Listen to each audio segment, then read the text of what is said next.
Welcome to Fanfiction Audiobooks. American Comics, I'm Superman and my wife is Wanda. Chapter 21 Rampage. One of the agents had a nervous breakdown as Liu Feng expected, and fled without looking back after throwing away the gun. This was indeed the smartest decision he had ever made in his life. The other slow-moving agents also followed suit after seeing it. As long as they are individuals, they can understand all this. Do you want to try to attack the shield that cannot be broken no matter what? Liu Feng watched them run away with their heads in their arms, the corners of their mouths raised. His body leaned forward slightly, and then, floating in mid-air, he produced an acceleration, and the flight speed exceeded the speed of sound in an instant, and suddenly sprinted towards the fleeing soldiers. Its sense of oppression is like a humanoid missile falling from the sky. It was a sonic boom again, one loud bang after another. Liu Feng directly collided with his body, and the agents were all bloody and turned into fleshy residue. It turned out that the loud noise just now was the sonic boom produced by Liu Feng flight's speed exceeding the speed of sound. Tesla also felt it. This is a fucking attack. But what kind of weapon can make such a sound? Soon, Tesla got the answer. The big screen in the middle of the base is the monitoring at the entrance of the base. In the dark tunnel, a figure flashed out like a screen flashing. It was a perfect figure in a red and blue tights with huge amounts of S on its chest, but its head was an ordinary human with eyes. The fuck is this, Superman from Hero Comics? Strack wondered. Yes, Strack didn't recognize this person as Liu Feng at all. Because the glasses he wears are Superman glasses given by the system. Just like the effect in the Superman film and television works, as long as anyone wears glasses, this person is a different person in the eyes of other people, and no one can recognize it. Strack doesn't recognize who it is, just that it's an idiot who plays Superman most of the night, but even so, he knows it's not easy to mess with. Superman Liu Feng slowly approached the door, and then, as if visiting someone's home, he stretched out his right hand, protruding out his middle knuckles, and knocked 3 times on the giant door made of titanium alloy. Boom! At the first sound, the huge amounts of vibration seemed to be hit by a train traveling at 400 km per hour. Boom! The second sound increased the intensity. This time it was not a train, but more like the feeling of everyone sitting on a ship being swept away by a 10th level typhoon. The whole base is shaking. Boom! At the third sound, countless gigantic cracks appeared on the titanium alloy gate, from the center of the beating to the edge of the gate. Strack's eyes widened, he panicked. He didn't have time to think about the scientific nature of things at all, and he didn't have time to think about why the content in the comics was moved to reality. He can only try his best to fight against this Superman who doesn't know the truth.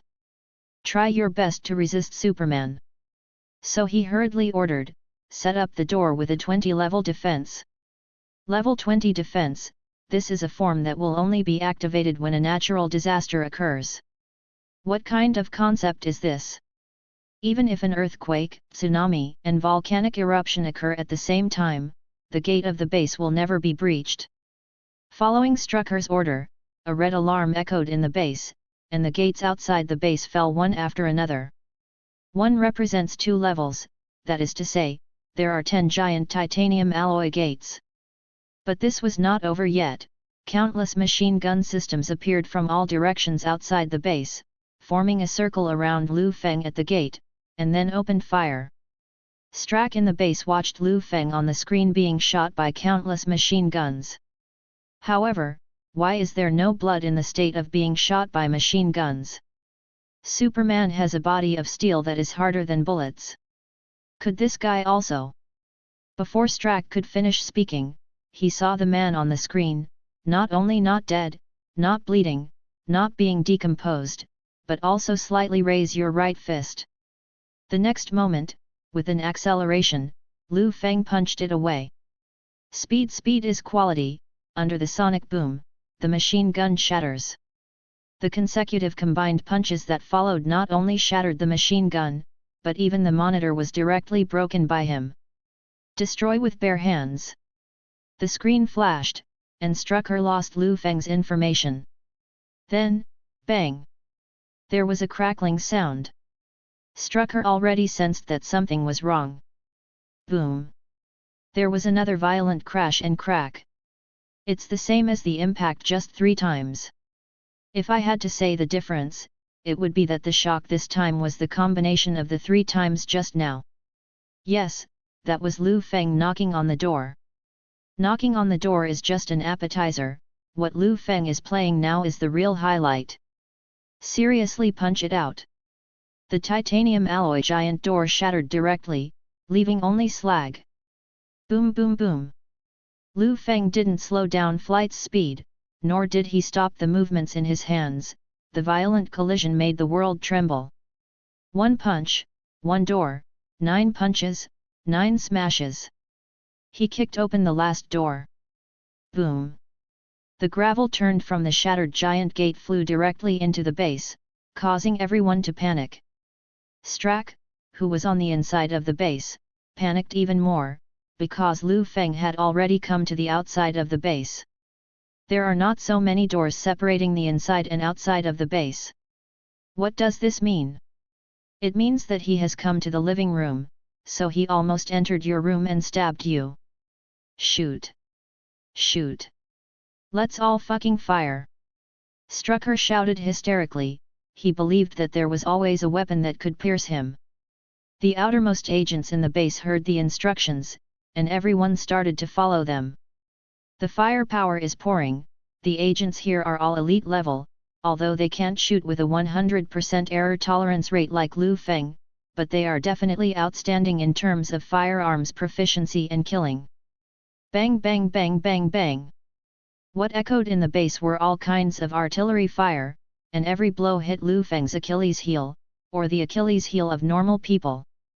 The firearms used by the agents are also different: machine guns, pistols, submachine guns, sniper guns, machine guns, everything. But anyway, the result is the same, nothing useful. Chest, abdomen, lower body, head, this man's whole body, there is no place that can be pierced by bullets. A sense of despair gradually flooded everyone's hearts. Strucker commanded, use armor-piercing bullets. Armor-piercing bullets can crush even a fucking tank. I don't believe I can't kill him. Strack also delusional to obtain the last hope of survival. But Liu Feng proved that, not to mention armor-piercing projectiles, even rockets launched by him will be caught by him and then crushed to explode. The flames produced by the rockets spread around Liu Feng, said to be flames that could devour everything, but to Liu Feng it was just a wisp of dust, blowing through without taking anything away. Impossible! Impossible! How could such a thing happen? Chapter 22 God of the World. At this moment Liu Feng is in Superman form. And Superman is the god on Earth. Facing the artillery fire, Liu Feng continued to float forward. He looked down at the crowd of mortals below, and said, "It's useless." To others, what Liu Feng said was like the whisper of a demon in the depths of hell, condemning everyone present to death. "I will make you, all of you, pay the price." Liu Feng directly accelerates flight, sonic boom punch. A large hole was directly shaken out of the hit area. But he hasn't stopped yet, with acceleration and various combination punches again, like a never-ending engine. Strack sat slumped on the ground, his eyes widened. He witnessed all of this, the slaughter of mortals by gods. Then, looking at him, he came to the titanium alloy door on the inside. At the moment Liu Feng is only a door away from Staruk. Liu Feng still kicked the door down. Strack still refused to admit defeat, and suddenly pressed the button in his hand. In an instant, huge amounts of explosions swallowed Liu Feng. This time the explosion was comparable to a small nuclear bomb explosion. Strack himself has to hide in the prison where Laura Kinney is held, so as not to be affected. Because Laura Kinney's prison is made of just the right material to withstand it. The small nuclear bomb of the new research should be able to kill. Strack muttered to himself, doubts already appearing in his tone. This is what HYDRA used to destroy an entire city. If he and Laura hadn't each had their own extremely safe protection, there would probably be no survivors in this entire base. Available in this case. Liu Feng, still floating in the air. Even true nuclear bombs can't kill Superman, can small nuclear bombs help? Fuck you. How is this possible? Looking down at Strack, Liu Feng flew to Laura's prison door, grabbed it with both hands, and pulled it left and right, like pulling a package, tearing the titanium alloy door into a human-shaped crack. He came to Strack's side, and the oppressive feeling instantly made him sit down. Liu Feng squatted down, looked at him, and said, "Dizziness is normal, it will be very fast." As Liu Feng spoke, he put his hand on top of the trembling Strucker's head. His palm, this is the most terrifying weapon in the world.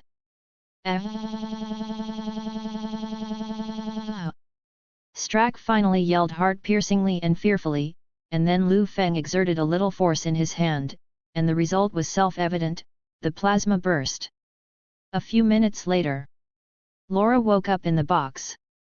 Just after waking up, Laura found that the firmly locked door in the box she was in had become distorted, and there were blood and flesh residues all over the ground.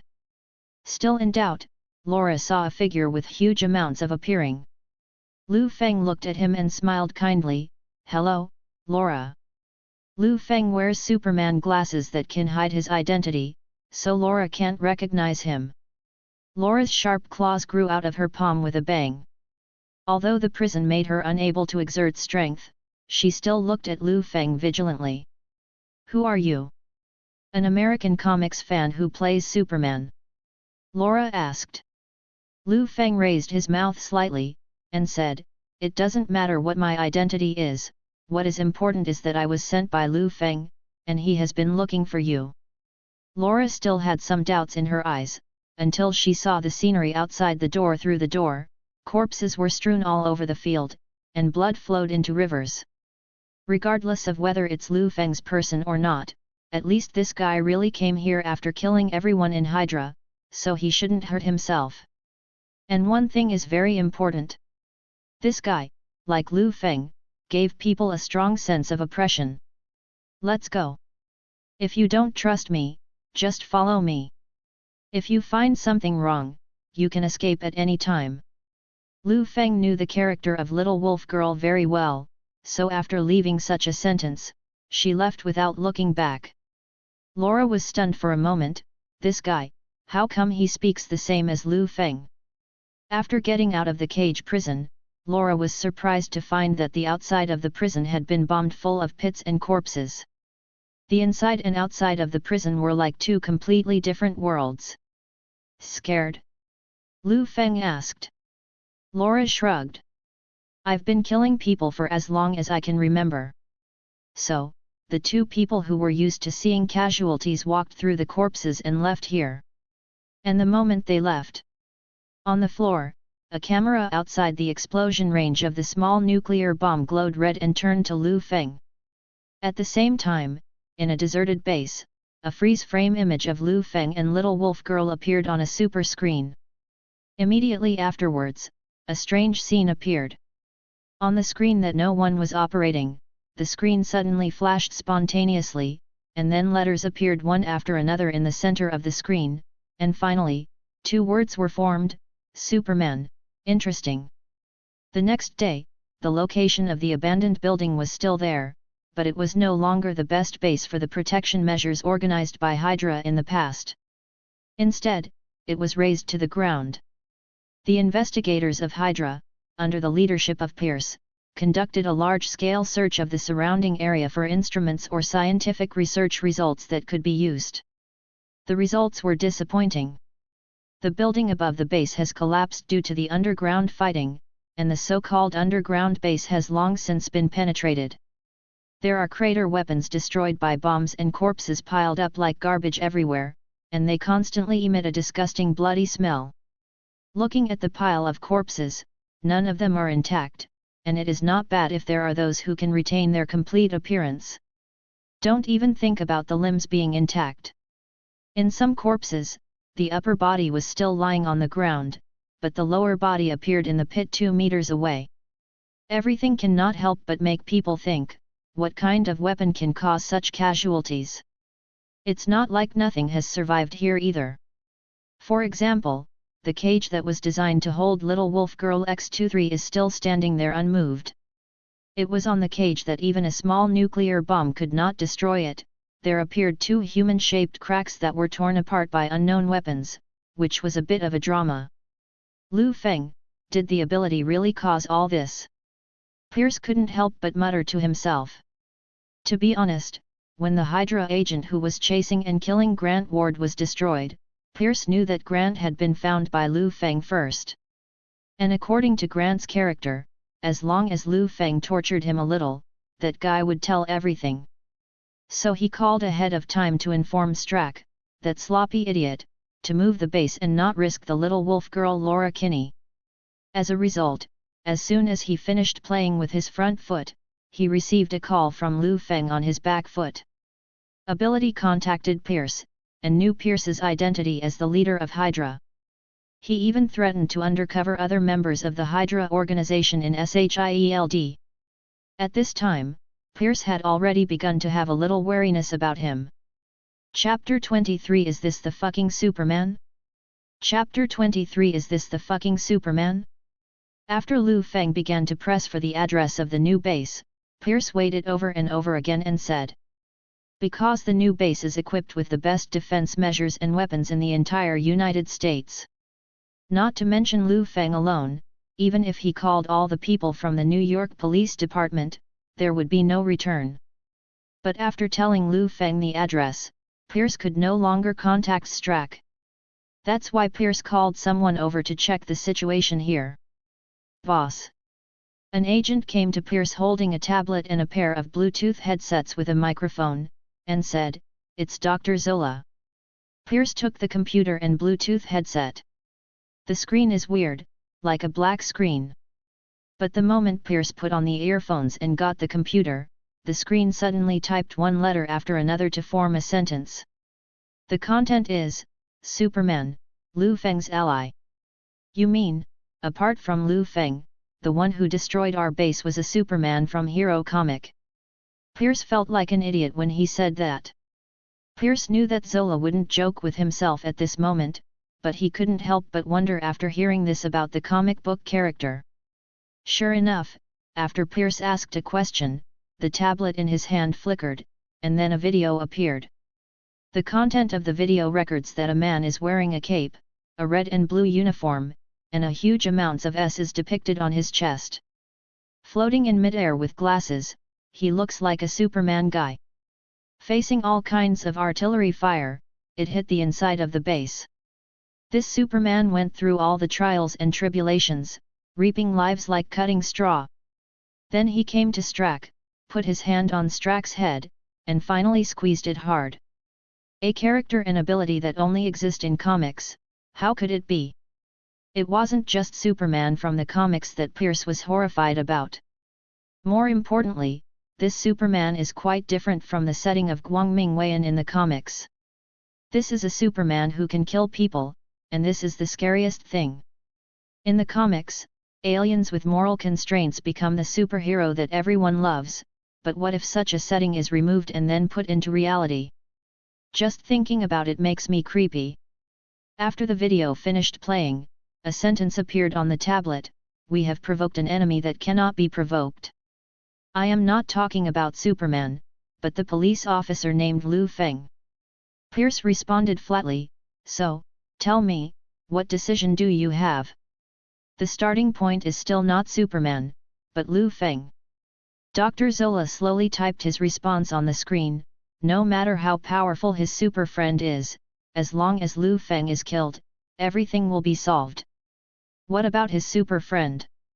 Pierce asked. This buggy guy raised our base to the ground without any injuries. Who knows what his friend will do when he dies? I read DC Comics before I put my consciousness on the internet. So I know as well as anyone in the world who has read the comics that Superman has weaknesses.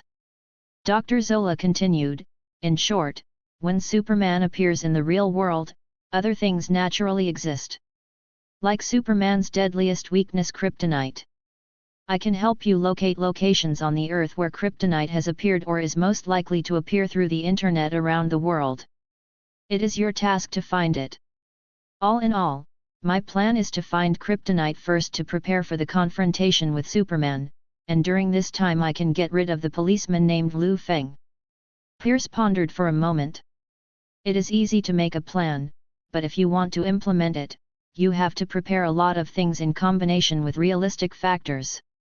After making various choices, Pierce nodded and said, "Then do as you said." Pierce turned around, called a higher-level HYDRA member to give instructions, and asked him to pass on the message to the lower-level agents.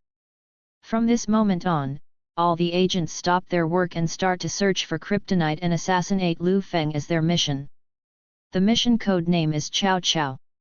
Inside SHIELD. Director Nick Fury is holding undercover Grant Ward's autopsy report. The cause of wounds and death was a gunshot wound, and the cause of fatality was a gunshot wound to the head. In addition, the bodies of other people appeared in the woods of Florida at that time. After checking the files, it was found that these people were all well-trained killer agents. Director Nick definitely understands that this is the inner ghost Grant Ward who was mercilessly abandoned by his organization after the incident, and arranged for someone to assassinate him. Unexpectedly, a third party, Liu Feng, came out. This kid can really hit the target.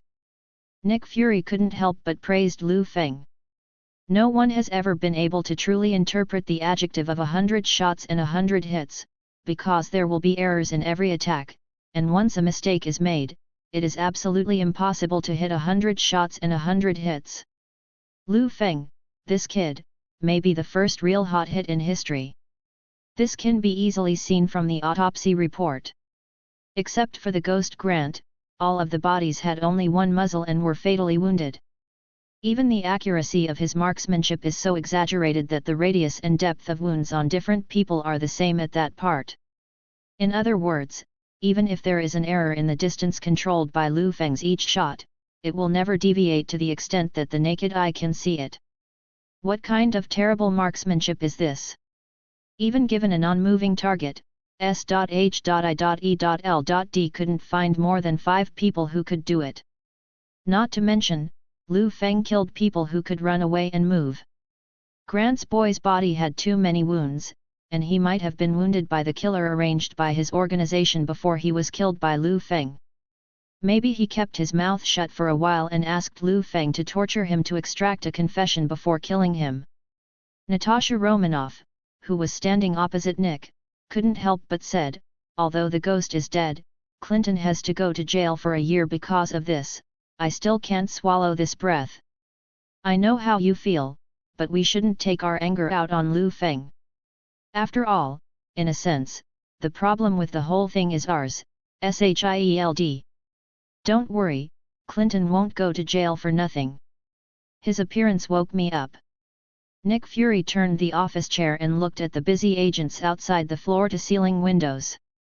Squinting his eyes, he said coldly, "Tell me, how many ghosts are there in S.H.I.E.L.D?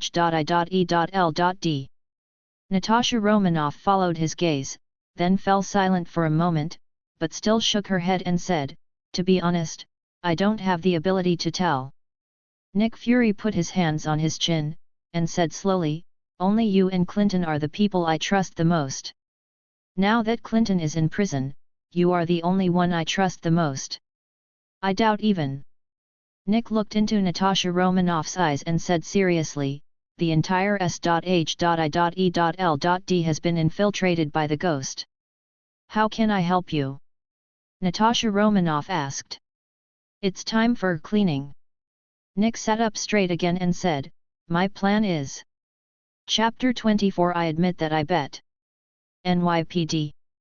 Beep beep beep.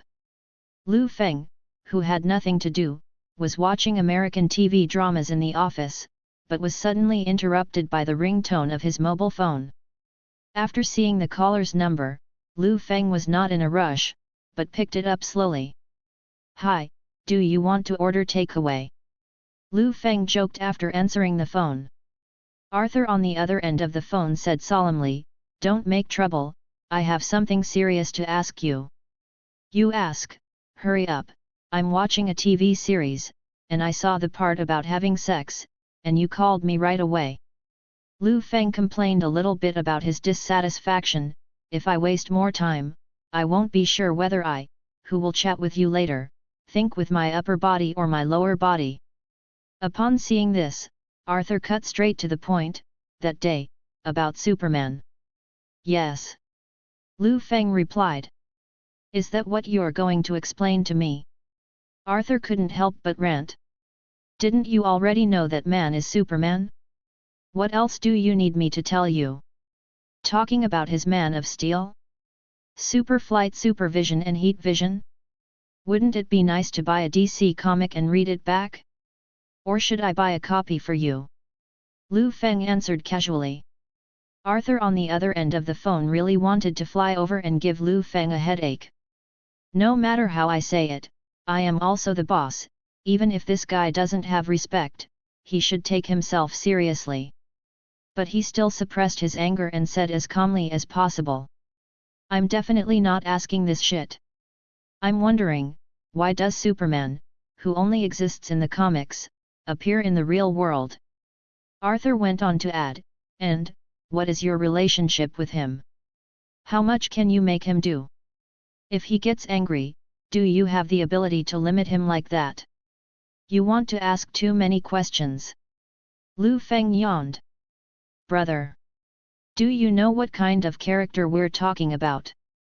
According to the manga, that guy can use the earth as a dumbbell as long as he gets angry and exerts his limit." Arthur couldn't help raising his voice. "We are nothing but ants to him. If we don't know his details, not only the people of the United States, but people all over the world will live in fear of position." "Okay, okay." Although he still felt casual, Liu Feng finally spoke, which made Arthur heave a sigh of relief. "The Superman you're talking about is my friend, and that's all I'll tell you." "Did you not understand what I just told you?" Arthur asked.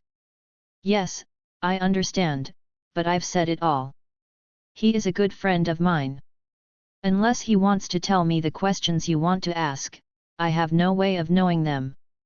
Liu Feng explained. "Really don't know anything else?" Arthur repeated. "Definitely, Superman and I are just friends. He is also relatively low-key. He likes to wear glasses to hide in the crowd. Sometimes I can't tell the difference." "Then how can you convince him like this to help you deal with the enemy?" Arthur asked. "I told you, we're friends." Liu Feng took Arthur's question calmly. "I couldn't find Laura Kinney that day. I was so angry that I called my super friend. I owed someone a favor for this. I'll have to treat him to a drink next time." As if guessing Arthur's next question, Liu Feng spoke before him. "Don't even think about asking him to help you solve the battle through me. He doesn't like to get involved in the military. On weekdays, my hobbies are helping to pick up kittens that ran up trees and so on." Arthur on the other end of the phone was silent for a while, and said, "You really don't reveal any useful information to me." Liu Feng expressed helplessness, "It's just that I don't know much. After all, I am just a small person, otherwise I would have saved the world with my super friends." Knowing that he couldn't learn anything useful from Liu Feng, Arthur had no choice but to hang up the phone. Before that, he mentioned a few words, "You must not cause trouble for me again these days. There is an old saying in Huaxia that people don't offend me and I don't offend others. I will give you an in-depth analysis of the meaning of this sentence some other day." Hearing Liu Feng's response, Arthur, who knew that this guy would not make him feel at peace, only hung up the phone after gracefully leaving a sentence of fake to make fun of himself. Liu Feng ended the call and didn't continue to watch the American TV series, because the little wolf girl Laura had already come to his office.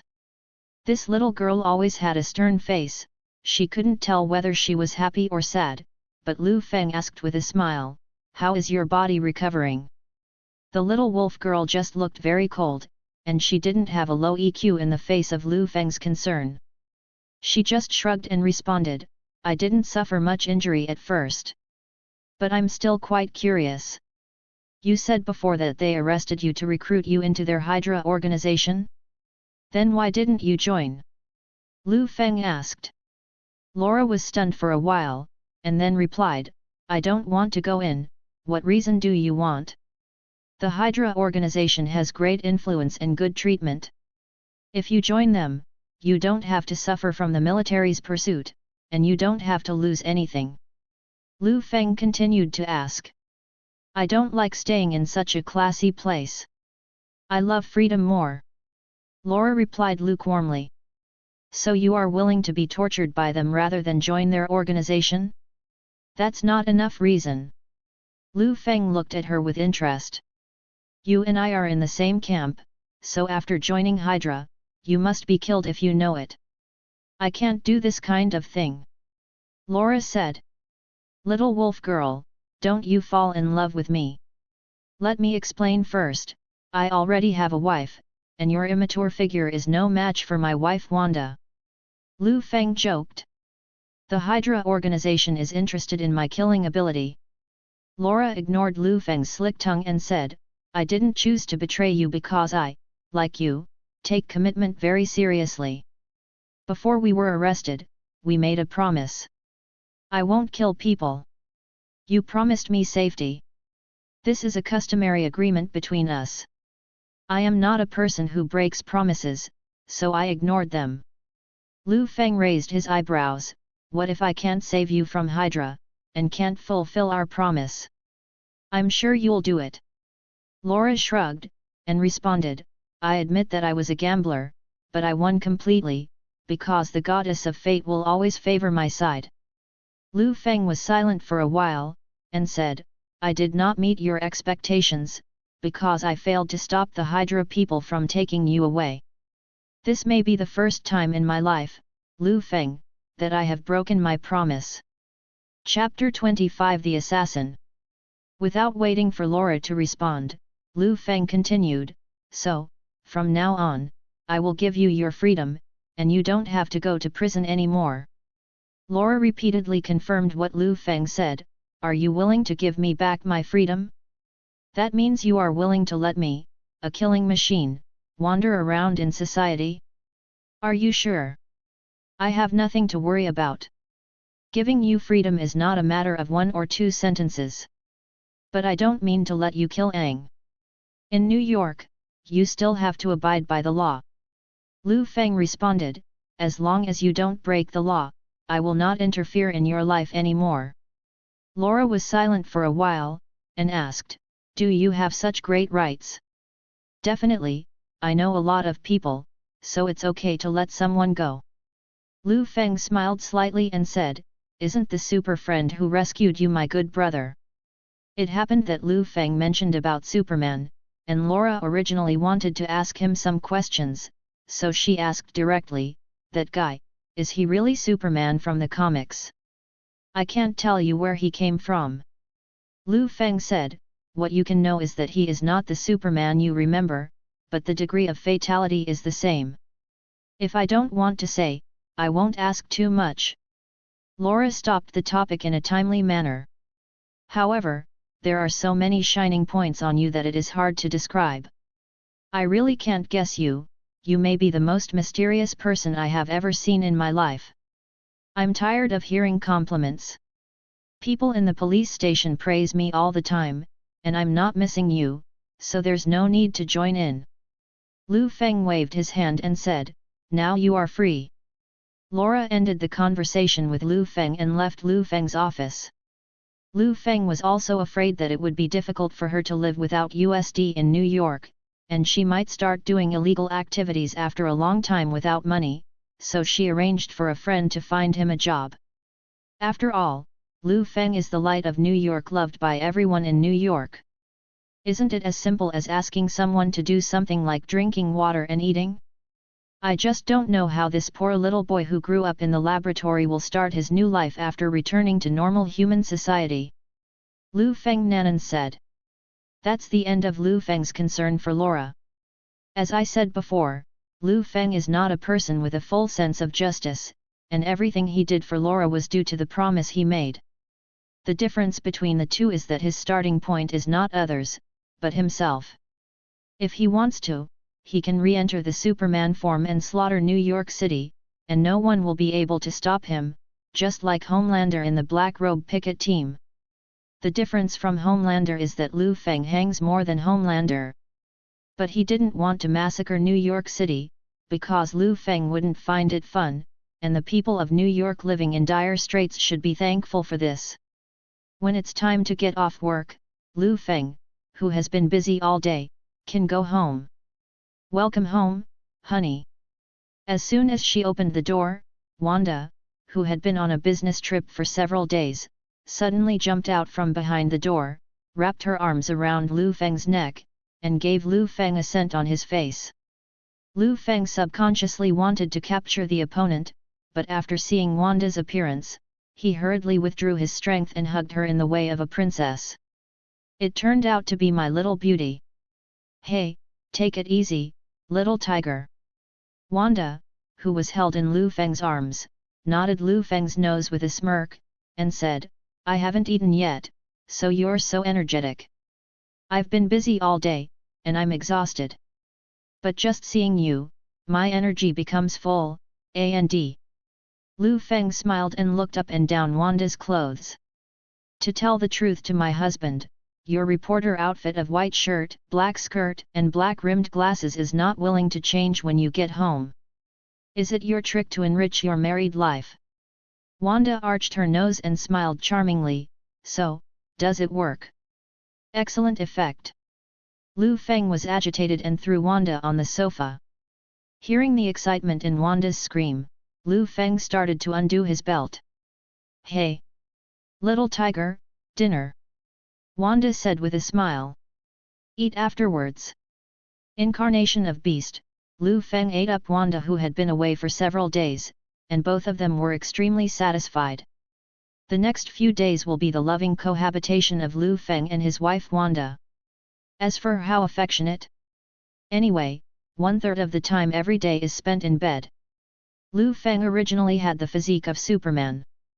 Superman not only has a body of steel, but also has physical strength that is unmatched by ordinary people. Otherwise, there wouldn't be many races with the Flash, who has the Speed Force, in DC Comics. Wanda couldn't accept Liu Feng's oppression at first. But this kind of thing just keeps getting more and more addictive. Over time, Wanda also began to adapt to Liu Feng's rhythm, experiencing the thrill of Superman's girlfriend Louise in the DC Comics. The happiness of the couple's life also made Liu Feng happy during working hours, and he just dealt with unimportant things for a few days.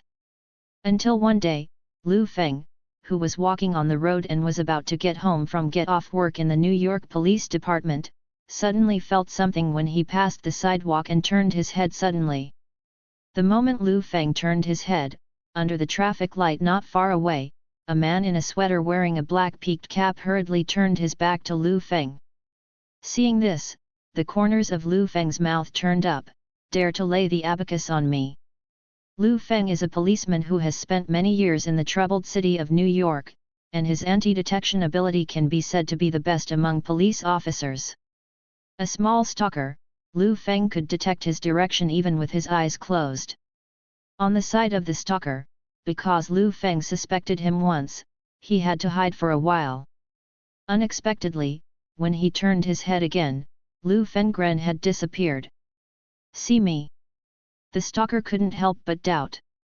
Liu Feng is a guy who was offered a reward of $500,000 by the Continental Hotel, he must not let this fat piece of his mouth disappear. The assassin looked around, trying to find Liu Feng's figure in the crowd with his excellent eyesight. But what he didn't know was that he had entered Liu Feng's quasi-heart. The next second, bang! The gunshot rang out, and the assassin was shot in the head and fell down. Killed. Passers-by panicked when they saw this scene. Liu Feng slowly blew away the mist from the muzzle, and emerged from the crowd. Then he used the pager to call Chen Long, his underling, to appease the frightened melon eaters. "Don't worry, everyone, this is the police doing business." Liu Feng came to the corpse, flipped the back of the belt, and sure enough, there was a suppressed pistol pinned to it. Combining the pistol with his attire, it can be concluded that this is the standard equipment for assassins. Chapter 26. We must use mortal methods to solve all this. My God, it's Liu Feng, the light of New York. Someone in the crowd immediately recognized Liu Feng's appearance. "Great gifts Yeti, I didn't expect to see your real person in New York in my lifetime. Liu Feng uncle. Can you sign me? I'll take it back to school to show off to my classmates. Mr. Liu Feng, my son was rescued by you, please accept my humble thanks." The scene became even more chaotic. But that's exactly what Liu Feng wanted. Liu Feng is like a star, as long as he can do it live, he will satisfy all fans one by one. When the younger brother Chen Long sent a group of police officers to the scene to deal with the corpse and the crime scene, everyone was surprised to find that Liu Feng himself had disappeared at some point. Liu Feng was walking on a remote path, thinking to himself, if someone dares to assassinate me, then there must be more than one, and I can't stay in public places. If there was more than one assassin, and they were going to let a few of them die first, and then reap the benefits, then Liu Feng would become a living target for them if he stayed there. In fact, Liu Feng already has Superman's body of steel, even if he directly catches the opponent's bullet. The damage caused may not be as painful as being bitten by mosquitoes in my previous life. But Liu Feng didn't want to expose his Superman ability to everyone's eyes. That's why he didn't tell Arthur and Little Wolf Girl that he was Superman. Otherwise, it will definitely cause panic and unnecessary trouble. I have to use ordinary methods to solve all this. Liu Feng thought to himself. As he was walking, someone bumped Liu Feng's shoulder suddenly. He is a body of steel that can't even be penetrated by bullets, and he is absolutely motionless when he is hit by someone. Instead, the other party fell backwards under the influence of Liu Feng's counterforce. Liu Feng subconsciously stretched out his hand and embraced the person who bumped into him. It was a tall beauty with a graceful figure in black tights. Hugged by Liu Feng, who has a face carved out by a knife like a Barbie doll. Obviously a little embarrassed, but he still joked with Liu Feng with a smile on his face. "Oh, thank you, sir, otherwise I would have almost met my dead husband." "You're welcome, a gentleman like you will feel bad when a beauty like you falls to the ground."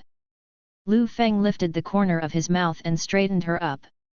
When she was straightened, the woman's protruding figure was clearly visible. She seemed to be about the same height as Liu Feng. Western women are naturally towering and scary. "Thank you, no one has praised me for a long time, at least you are the first in the past 6 months, ha ha ha, my name is Victoria, how about you?" The woman stretched out her hand to Liu Feng.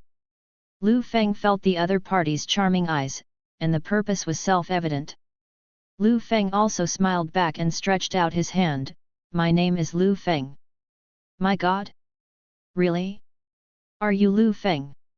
Victoria covered her mouth and said, "I've heard of you. What did they call you?" "New York Light." "Right. It's just that they are too mythical. I am just an ordinary policeman." Liu Feng waved his hand.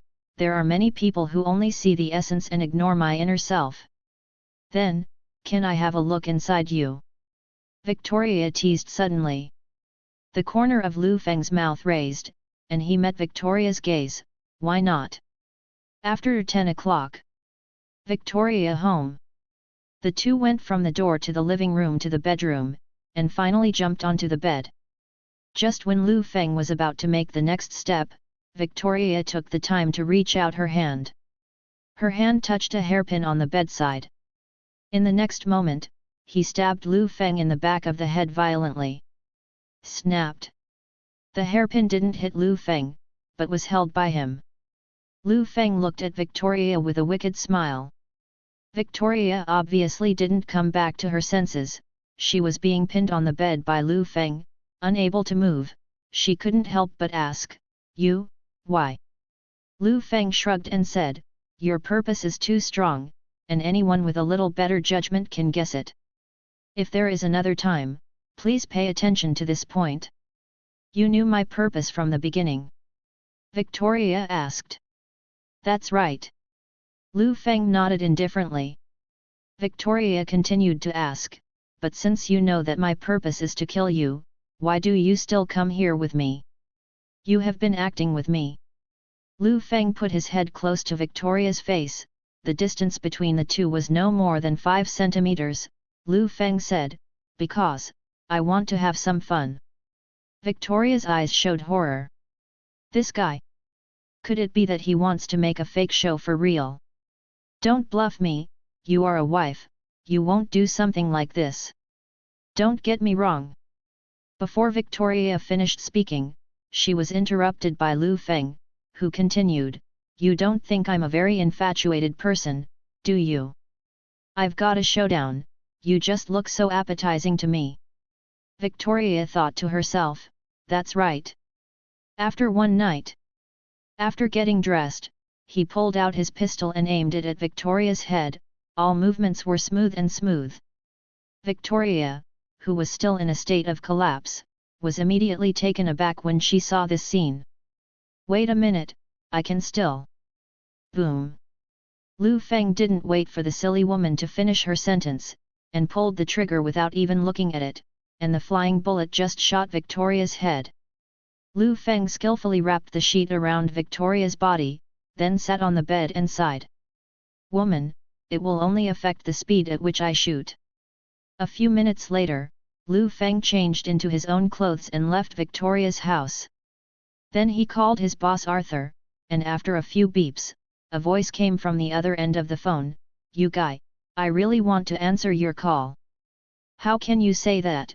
I'm also your subordinate after all." Liu Feng laughed. "It's not a good thing if you call.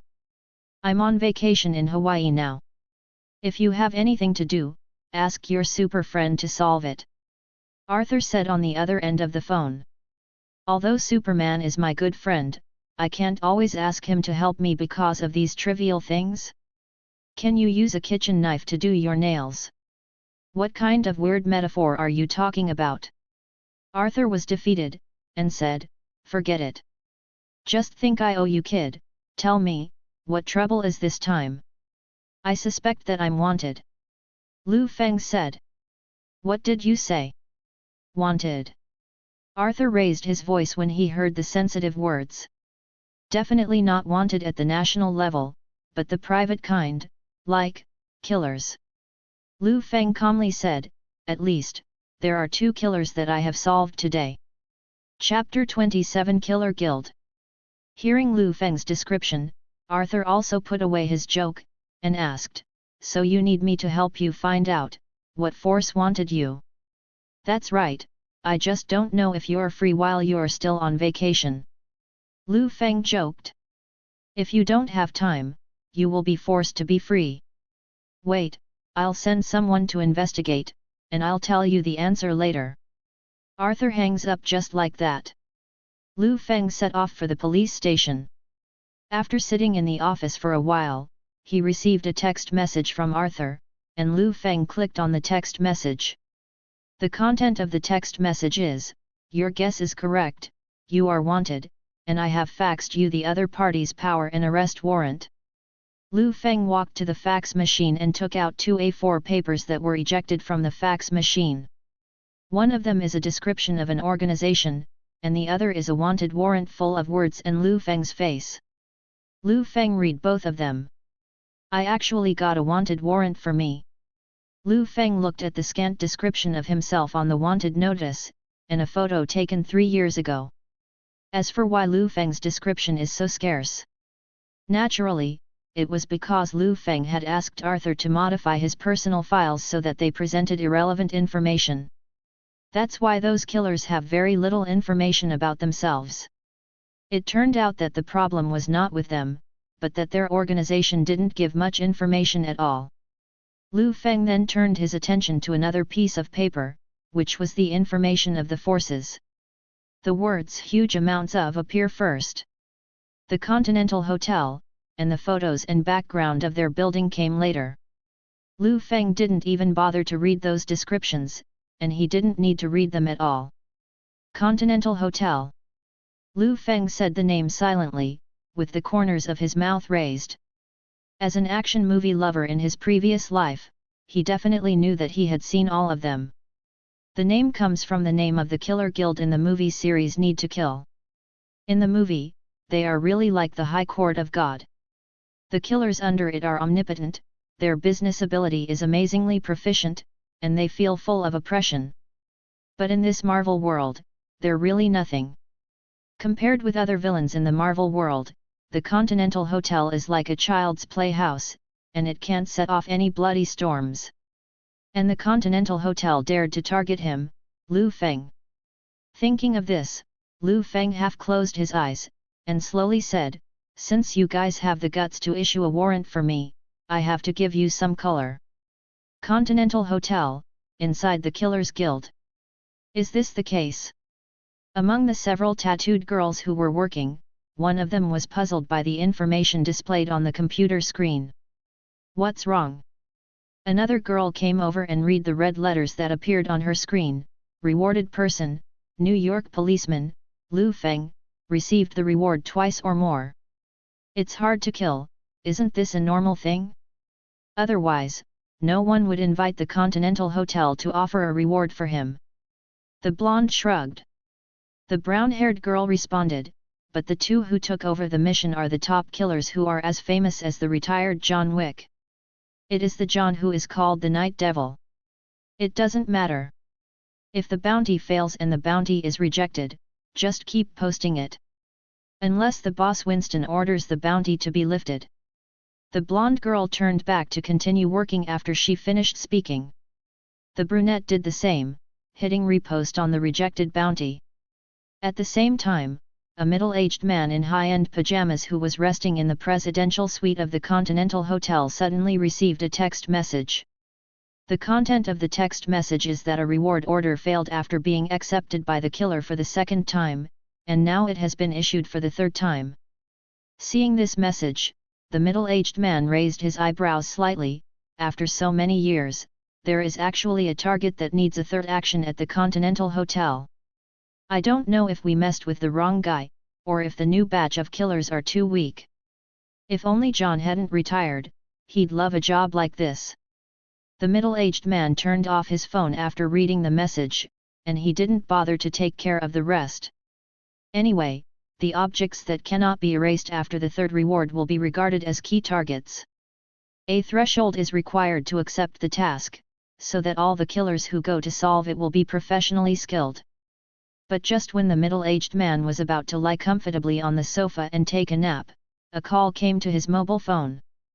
The middle-aged man took a look.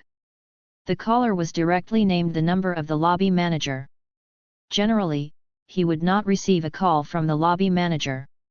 But the middle-aged man still picked it up and said, "It's me, Winston. Winston, we have a very special guest." Although the man on the other end of the phone spoke very correct English, he could still spit out a distinct black accent. "A special guest?" Winston narrowed his eyes slightly, but he still answered proficiently, "Someone who is not on the right track? A cop? Or a foreign gangster? If it's a gang in Russia or Italy, I'll call someone to deal with it. Other places will solve it directly by force. If it's a police report..." "No, not at all." Before Winston could finish speaking, the lobby manager interrupted him, but he didn't say the answer, but fell into silence again, as if it was a bit difficult to say. Winston tilted his head, feeling something was wrong, and asked, "What is it?" "He's not a gangster or a cop, he's Superman." The lobby manager replied slowly, emphasizing the pronunciation of the last name. Chapter 28. Is this fucking Superman possessed by a devil? Since when was there such a childish gang boss? Winston asked in confusion. It's not a nickname or a mob boss, it's Superman. The lobby manager replied repeatedly. He has a strong figure, wears a red and blue uniform, and has huge amounts of S painted on his chest. This guy has come to the front desk. Would you like to hear what you're saying? Winston was amused, and replied directly with a more emphatic tone, this kind of American comics fanatic who came out of nowhere, I'm afraid it would be too casual to kill him directly. Just drag him to an unoccupied corner, kill him, and throw him into the sewer. Do you need me to plan for you? Before Winston was about to turn off the phone, the lobby manager on the other end added, I'm afraid this guy is not just an ordinary American comics fan, because he flew over. Winston stopped hanging up the phone. What the hell are you talking about? I just watched him come down from the sky 10 meters away. The lobby manager paused for a moment. He said that he will see the person in charge within 10 minutes. Otherwise? Winston asked. He's going to bloodbath the lobby, just like kicking the man who slapped him crippled. The lobby manager tried to keep his voice as calm as possible. Winston was silent for a few seconds, and replied, I'll be there in 2 minutes. In the lobby, Liu Feng was wearing a red and blue Superman uniform and a pair of Superman's special black-rimmed glasses, making him look like an ordinary passerby. He was already surrounded by countless killers, their hands were in their pockets, but no one did anything, everyone just looked at him vigilantly. The reason was that there were already 7 or 8 assassins lying under his feet. Without exception, all of these people were killed by Liu Feng in one blow, and some of them died due to collateral injuries. As well-trained killers, they can also shoot directly. But there is another reason, that is, the Continental Hotel has a rule, all killers are not allowed to kill when they check in. This is a rule that has existed for many years to avoid disputes, unless it is attacked by others, for self-protection, or the hotel owner personally ordered the release. They were restricted from killing Liu Feng. Liu Feng himself didn't have so many rules. Looking at the clock, he walked slowly to the lobby manager, with the corners of his mouth raised, and said, 10 minutes are up. Sir, please don't worry, our boss has already agreed. The black lobby manager wanted to say more, but was interrupted by Liu Feng reaching out his hand.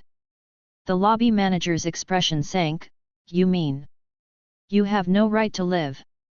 The moment Liu Feng finished speaking, the first gunshot sounded from nowhere, and the trajectory of the bullet was the back of Liu Feng's head. He didn't need to dodge at first, but suddenly realized that the trajectory of the bullet was very special, so he tilted his head, and a bullet penetrated the arm of the lobby manager. The shooter was stunned. He was a fast shooter known as the Western Cowboy in the Continental Hotel. His gun speed was faster than anyone else, but he didn't expect that Liu Feng could even dodge this. Definitely, it didn't take long for him to be dazed. Liu Feng came to the so-called Western Cowboy in one figure, and slapped him flying 2 or 3 meters away. Then he walked over and slapped him in the face, directly slapped him, the floor was cracked, and said, in the next life, don't interrupt the adults talking. The people in the lobby ran away in panic, and one of them shot again, and this time he was shot, and it was Liu Feng's head. Seeing this scene, everyone cheered. As everyone knows, Liu Feng was beaten on purpose. When everyone saw that the fired bullet bounced off Liu Feng's skin and fell flat on the ground, they finally recovered. This thing is not afraid of bullets. Put on a better weapon. Liu Feng looked around and said, otherwise, I will beat them all to death. As soon as the voice fell, the sonic boom started again. Liu Feng's figure flashed suddenly and then disappeared in place. When he reappeared with a strong wind, he kicked and broke 3 unlucky people. Who in the lobby could accept this scene? The brave ones put on powerful equipment and shot at Liu Feng, while the timid killers who wanted to take over the mission fled everywhere. But it's useless. Regarding this point, the HYDRA organization showed them with their lives a few days ago. Countless bullets hit Liu Feng's body and were either crushed or rebounded. For Liu Feng, the armor-piercing bullets couldn't even pierce his skin, and the grenades couldn't even curl his hair. All the things that burst out were like fireworks in the night sky. The bullets can't even pierce it. How is it possible? The killer couldn't believe it. This guy is a real Superman. Countless bullets were shot at Liu Feng's fatal part, but it was useless. On the contrary, whoever shot Liu Feng first was found out, and that person's death was absolutely tragic. Is it okay if you don't hit Liu Feng? No, Liu Feng, who wanted to escape, would not let him go. Just smash a wall and throw it at the door, and block the door with a bang, no one can get out. I'm sorry, I said it. You all have to die, there's no need to discuss it. Liu Feng floated in the air and looked down on all living beings. This guy. This is trying to kill them all. Even if you think about it, you can't guess that Liu Feng, who is wearing a Superman uniform, will do such a thing. This approach is very different from the bright and stalwart superhero in their impression. Blocking the gate is only Liu Feng's first step, the next step is the moment of mass killing. As I said before, Liu Feng has no sense of justice at all, and the distinction between good and evil depends entirely on his thoughts. In addition, the people who can stay in this hotel have more or less blood on their hands, and they are all desperados with dozens of lives on their backs. No matter how glamorous the outside looks, it is just a bunch of scum that is useless to the world. Liu Feng just wiped the blood away. It can also be regarded as a curve to save the country. This is how Liu Feng started his own killing moment.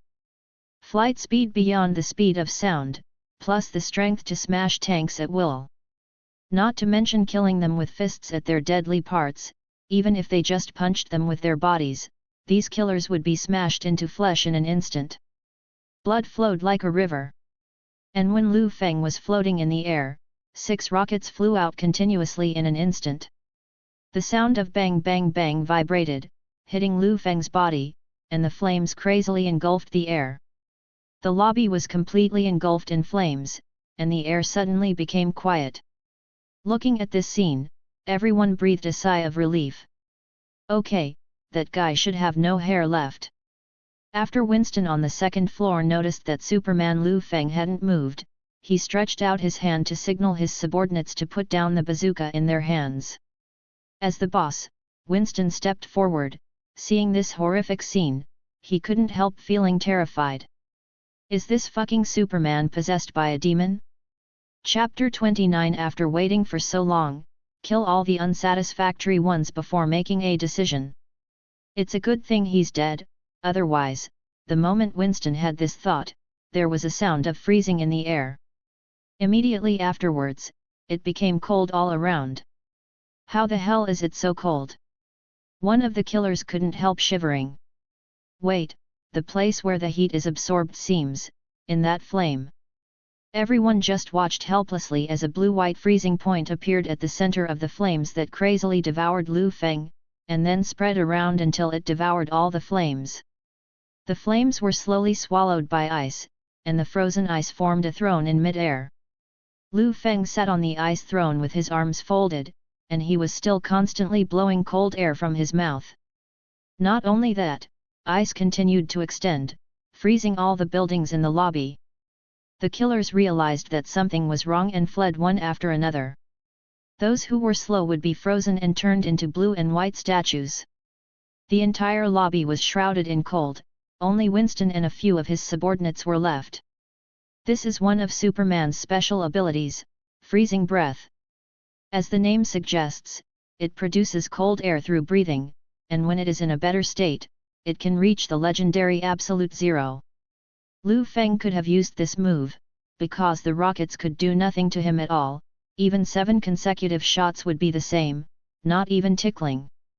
But Liu Feng didn't use freezing breath, not for any reason, just to show this group of people the difference in strength between himself and them, how far apart they are. Winston finally noticed the gap between the two sides. He walked to the edge of the second floor, tried to make his voice sound calmer, and said, "Here, Mr. Superman.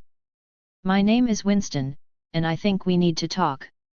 Seeing the John Wick series of movies, Winston Liu Feng, the owner of the Killer Guild Continental Hotel, raised his lips and said, "I know who you are, and I came here just to find you."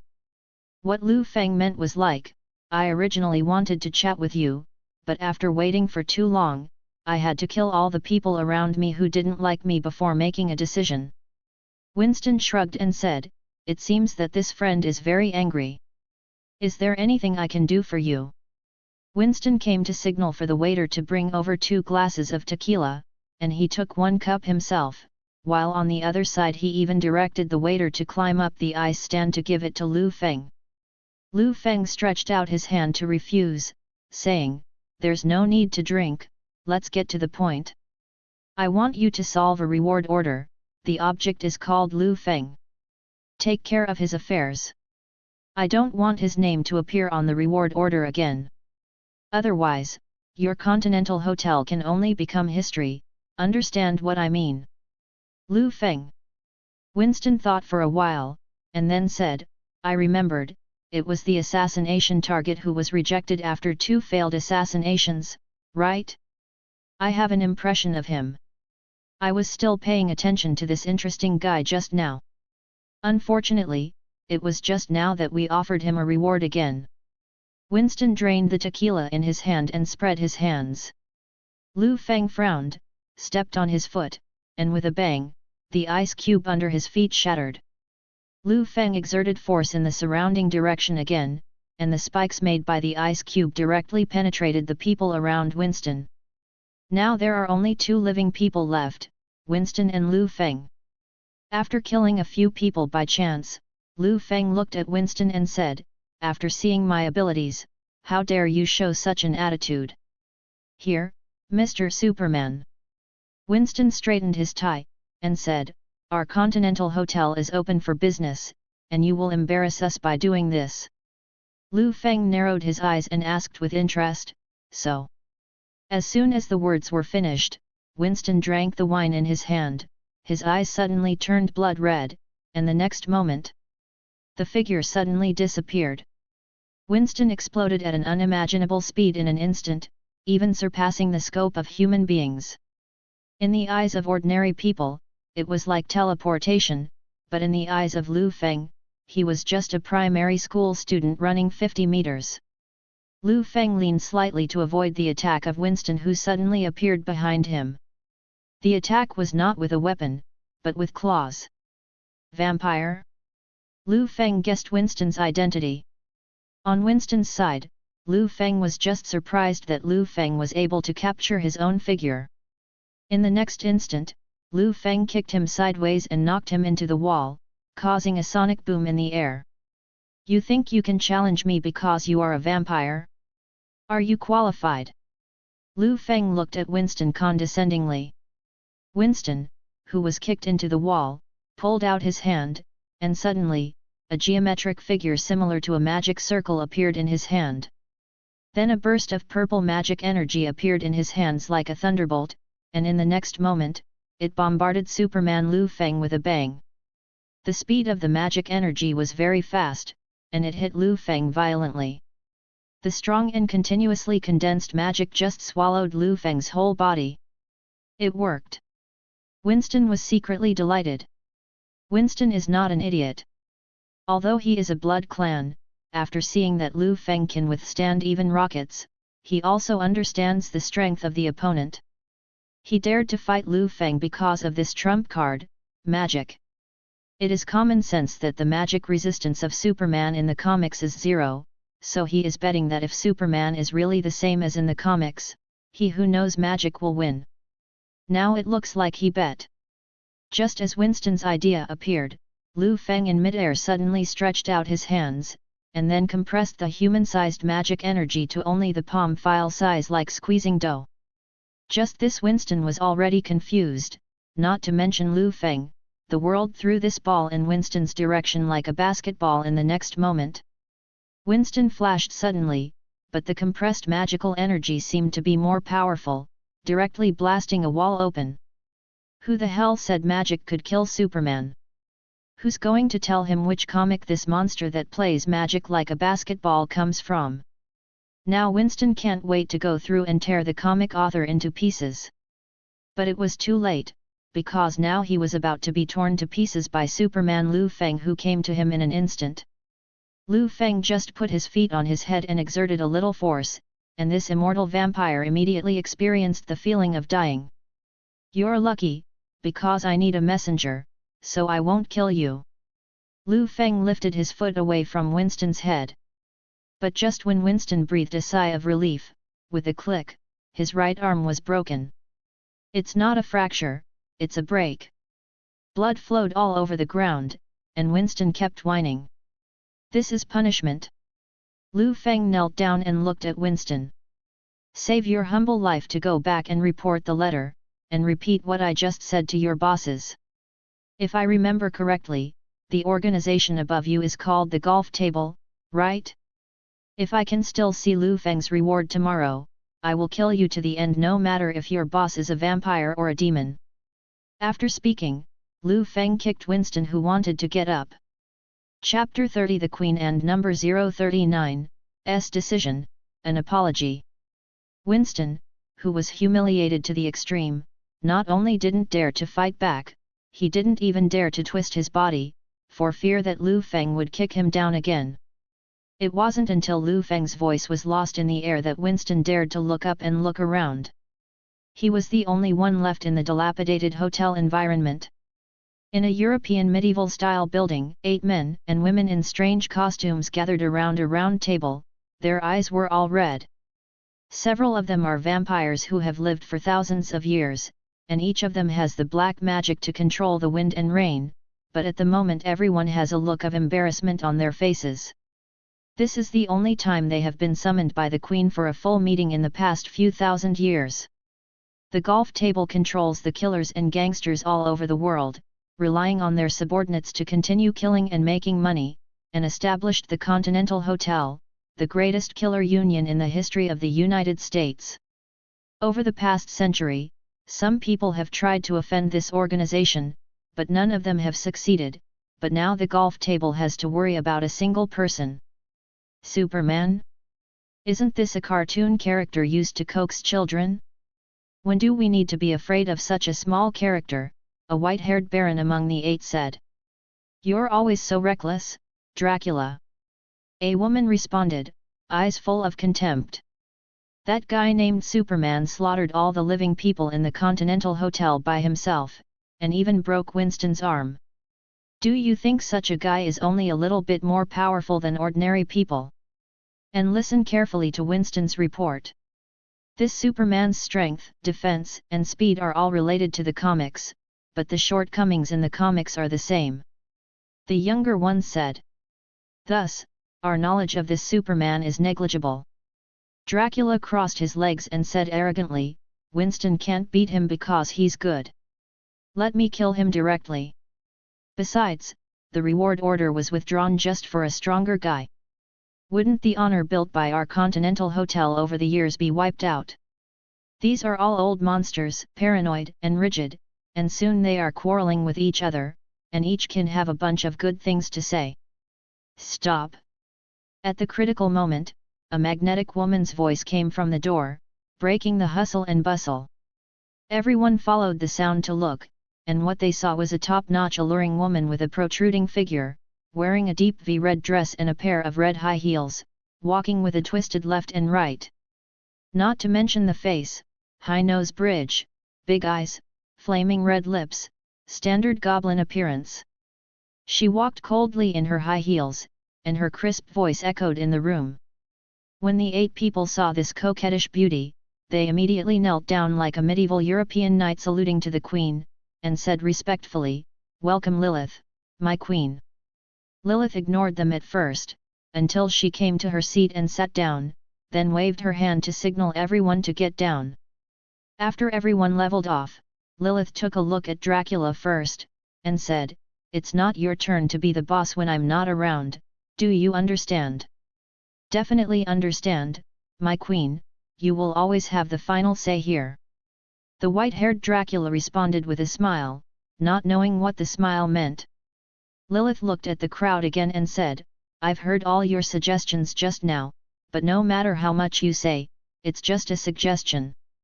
I'm Lilith, the person in charge of the Golf Table, and the Queen of Blood Clan. I'm in charge of everything related to the Continental Hotel and the associated gang forces. I have the final say. Has the Queen made a decision? Winston asked. When this Mr. Superman started to kill, I had already seen it through magic and started to analyze it. I summoned you just for an opinion. So what is the Queen's decision? Baron Dracula asked. Dracula is actually the person who knows Lilith best. He knows that the Queen's personality is more aggressive than his. This Superman must be killed by Lilith's order, and he is already secretly delighted. But Lilith backed down abnormally for the first time in her life. I don't intend to take the risk of confronting him, so I agree to his request to solve the matter of his friend Liu Feng, and give another $50 million.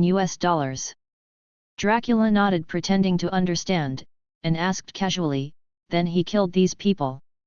It doesn't matter if there are fewer human deaths, regardless of this. Doesn't the Queen think we can't kill that guy? Dracula asked. It's possible to fight, but it's not necessary. Lilith's face suddenly darkened.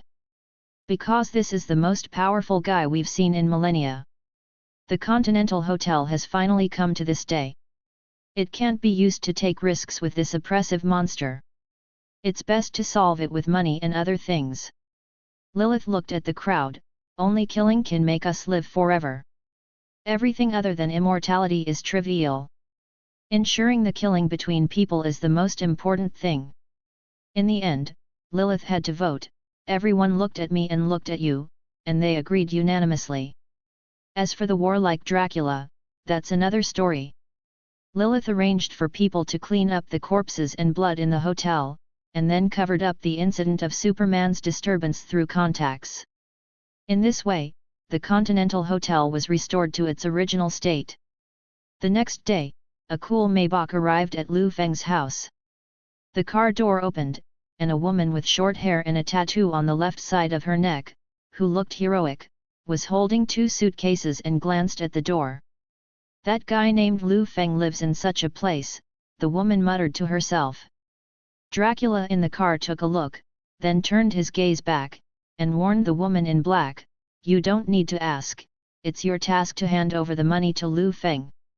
She definitely despises Liu Feng, she has nothing to do with being wanted, she will only let her good friend Superman solve it, and in her eyes as a judge, she is just a waste. As a judge whose job is to handle cases that the Continental Hotel can't directly intervene in, she doesn't want to come and send money to this trash at all, but this is what the above said, and she can't help it. Remember, have a good attitude, try to meet his needs, and we will reimburse you. After speaking, Dracula let the driver drive and left here. Without saying a word, the judge tidied up his collar, walked forward, and rang the doorbell when he arrived at the door of Liu Feng's house. The door is unlocked. Liu Feng's voice came from inside. The judge squinted, turned the doorknob with his elbow, opened the door, and saw Liu Feng watching a movie on the sofa in the living room. This was the first time the judge had seen the real Liu Feng, a macho man with a very heroic appearance. His eyes showed a bit of Asian temperament, which was more pleasing to the eye than the information. Chapter 31, Half and Half Odds of Winning or Losing. But what Liu Feng is watching at the moment makes the judge, who is disgusted with the love between men and women, frown.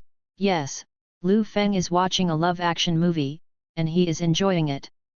Liu Feng turned to look at the judge, looked her up and down with the corners of his mouth raised, and saw that the judge was uncomfortable, like a prey locked by a hunter. The judge had no choice but to take the lead and said, Mr. Liu Feng, I am a subordinate of the golf table of the Continental Hotel. I am here to apologize to you on behalf of the Continental Hotel. It is 50 million. I hope you accept it. Turn around. Liu Feng said suddenly. The judge was stunned, looked at Liu Feng in disbelief and asked, what did you say? Liu Feng repeated impatiently, turn around in place and show me. The inexplicable reason made the judge puzzled, but he still walked around obediently. Although he didn't know the reason, he felt vaguely ashamed. Later, Liu Feng nodded with the corner of his mouth raised, and said, you have a good figure. The judge blushed and hurriedly said, Mr. Liu Feng, I hope we can. Before she could finish her sentence, Liu Feng suddenly left her seat and came to the judge in 2 or 3 steps. The judge subconsciously pushed back and hit the door panel with a bang. Liu Feng slowly approached the judge's face, and said, I almost died at the hands of the killers sent by your Continental Hotel. 50 million yuan is not enough to make an apology. The judge constantly leaned his head back and responded, I don't care about the amount of compensation, but I can apply for you and my superior. No need. Liu Feng's hand touched the judge's waist and abdomen. The woman's abdomen was as slender as a willow branch, making one feel the desire to unleash brute force on her. $50 million, plus you, it's just right. 2 hours later. The judge didn't know when she started looking at the ceiling and rolling her eyes. It wasn't until Liu Feng patted her face to indicate that it was over, that she came back to her senses and hugged her clothes. Liu Feng was sitting like Yasuo in the League of Legends at the moment, lit an afterthought cigarette, and turned to look at the interrogator. What? Not enough? Stay and finish dinner before continuing. The judge didn't return to Liu Feng, he simply put on his clothes, crumpled them into a ball and put them inside the coat, then left here without looking back. After leaving the door, the judge found that there were many missed calls from the same person displayed on her mobile phone, so she called back. It was Dracula on the phone, and he asked, how did it take so long? How did it turn out? Liu Feng accepted the compensation, and by the way, I took some time to help him do things. The judge replied, and she naturally would not mention her having sex with Liu Feng to Winston. Dracula only told her to come back quickly without saying anything. The judge scratched his body, obviously a little bit more to say. She fell into a daze for no reason, and she came back to her senses after a while, and then left Liu Feng's house in a hurry. Maybe she, led by Liu Feng, will open the door to a new world in the future. After the judge left, Liu Feng, who took a few puffs of the cigarette after the incident, stuffed the cigarette butt into the ashtray to extinguish it, and then muttered to himself, Boyd how blue, the military that specializes in hunting down mutant. Liu Feng has long understood who offered a reward to the Continental Hotel, and his principle of dealing with affairs is to retaliate with revenge and resentment. Since you dare to offer me a reward, you have to give it to me and pay the price. Inside the HYDRA organization base. A scene like a sci-fi movie was playing on a big screen. A man wearing blue intersecting clothes with a huge S painted on his chest in the shape of a Superman was killing all directions. Countless bullets were shot at him. Without exception, the bullets were all crushed and fell to the ground, while Superman smashed the enemy into flesh with sonic flight and punches. It's not over yet. Some of the enemies wanted to escape, but Superman still didn't let them go. He directly tore down a wall to block the gate, and then stepped forward one by one to penetrate the enemy's flesh with his fist. Seeing this scene, the high-level executives present couldn't help but gasp. It's not like they haven't seen bloody scenes before, but what this Superman did was really in contrast to the comics. The footage continues until it shows Superman being bombarded by 6 of Winston's rockets, which the HYDRA members present definitely know is of no use to the Superman. But they didn't expect that Superman, who was engulfed by flames, didn't continue to kill the enemy with his fists, but started to use freezing breath, freezing the entire lobby and all the people inside into ice sculptures. The video freezes at this scene, and there is a sound like typing on the big screen, each word forming a sentence. The cold air will monitor the erosion, and I will not be able to know the information after that. After watching the video, Pierce put his hands on his chin and was silent for a while.